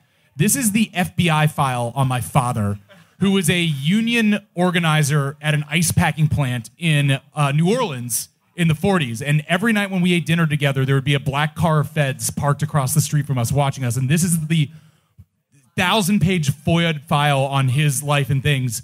This was my dad in my childhood, and pass this around and read it. And you can read about him taking me to school in this, which is to say that this is my life. The stuff that I've been talking about, really is still now. And that was the full scope of it. So I don't know if that answers your question, but that's how I got turned on to this. I'm gonna do a professional dissent. No, you don't need to. Education is not lighting a fire. It's filling a bucket. Look into the Palantir of Wikipedia and get the facts. I have a 3-year-old daughter. I make her memorize the Lord's Privy Seal of England. For 3 centuries. So get on that, okay? Can you? Thank you very much. Next question, please. Hey, how you doing? So the concept of free real estate was obviously very foundational to folks. It's free real estate. Yes, it's free real estate. Free real estate. So you're serious about the presidents and its role in American history and how very much the lack of free real estate right now has its role in why so many things in America suck right now. I'm curious though about what ways, if any, free real estate plays into your new series in 17th century history. Well, it's this whole thing is really the conflict that spurs the move for free real estate to relieve the social contradictions that are piling up in this no longer tenable relationship between exploding capitalism as a mode of production and feudalism as a political structure on top of it. And that just causes this explosion of social forces that has to go somewhere. And one of the places it goes is out.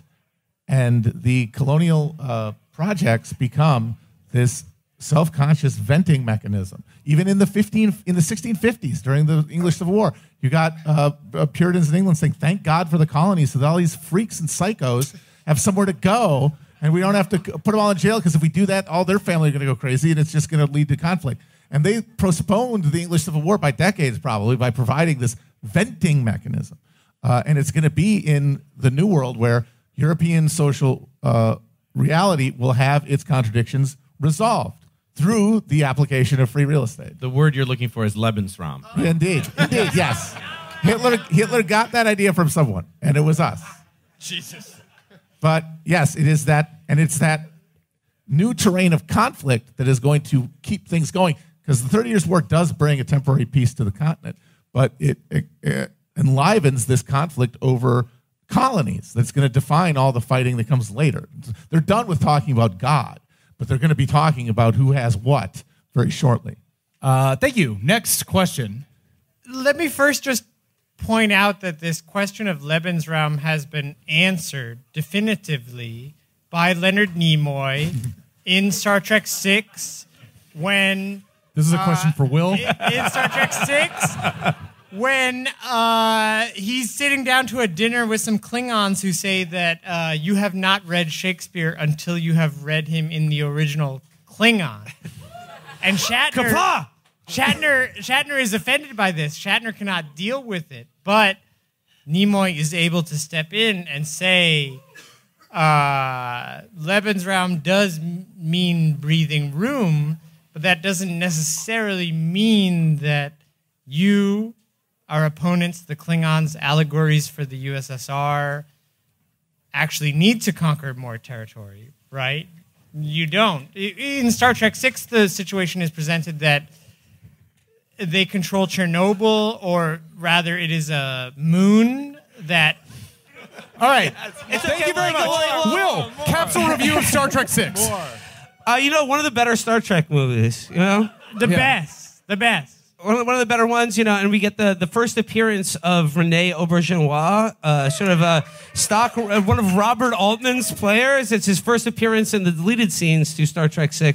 Later, of course, he would go on to play Odo in Star Trek Deep Space Nine. The guy with the ears? Oh, shit. No. He was the guy with like the featureless face, the shapeshifter, Odo. I haven't watched Star Trek. But, the Klingons, they're a big fan of Lebensraum because despite the Khitomer Accords and what they may have told Kirk, they would later go on to break the Khitomer Accords and invade the Cardassian Empire. Well, they were the colonized people. All right, thank you very much. Next question, please. We're getting the light. We are actually getting the light. We're going to do one more question. I'm sorry, we got some Star Trek topics. Let's get one more. Thank you, sir. All right, real quick. Thank you for the Hella Presidents memes. Free real estate. Me and my boy over there, we taught U.S. history, and I absolutely stole all those memes. But that's what's up. Real talk question, Thank though. you. That's what I like to hear. Pertaining to the lecture today. Pertaining to the lecture. Okay. So, occult shit, right? We're eventually going to evolve from feudalism into nationalism. Am I wrong? Yeah, it comes out of there. Okay, so nationalism. What is the connection across cultures between the occult and forming a national identity? Ooh, that's very interesting. Yeah. Because the people who are going to build modern notions of nationalism are going to be this middle class. Benedict Anderson, the imagined communities. It is an information revolution that creates nationalism, and that is not coming from anybody. It's coming from the very classes we've been describing, the type of nerds who sit around and try to find out God's phone number. And so, these people end up building national myths through their contribution to the world of letters that is going to form the world that people who come into literacy are going to inherit. Yeah. Nationalism, the invention of intellectuals. Yeah. I mean, can I ask one more question? Yeah, just quick. So yeah, these weird people like with too much time on their hands, hell presidents, tricky dicks, sitting around scheming on the boat, right? So, all these people have too much time on their hand to think about this weird stuff and form like a mathematical justification for these bizarre ways for these, people motivated by their material interests to carry out awful atrocities against us. How do we combat that? Like, where's the motivation for us to fight that going forward? The positive stuff, right? I'm not really kidding when I say this. We need our own monad.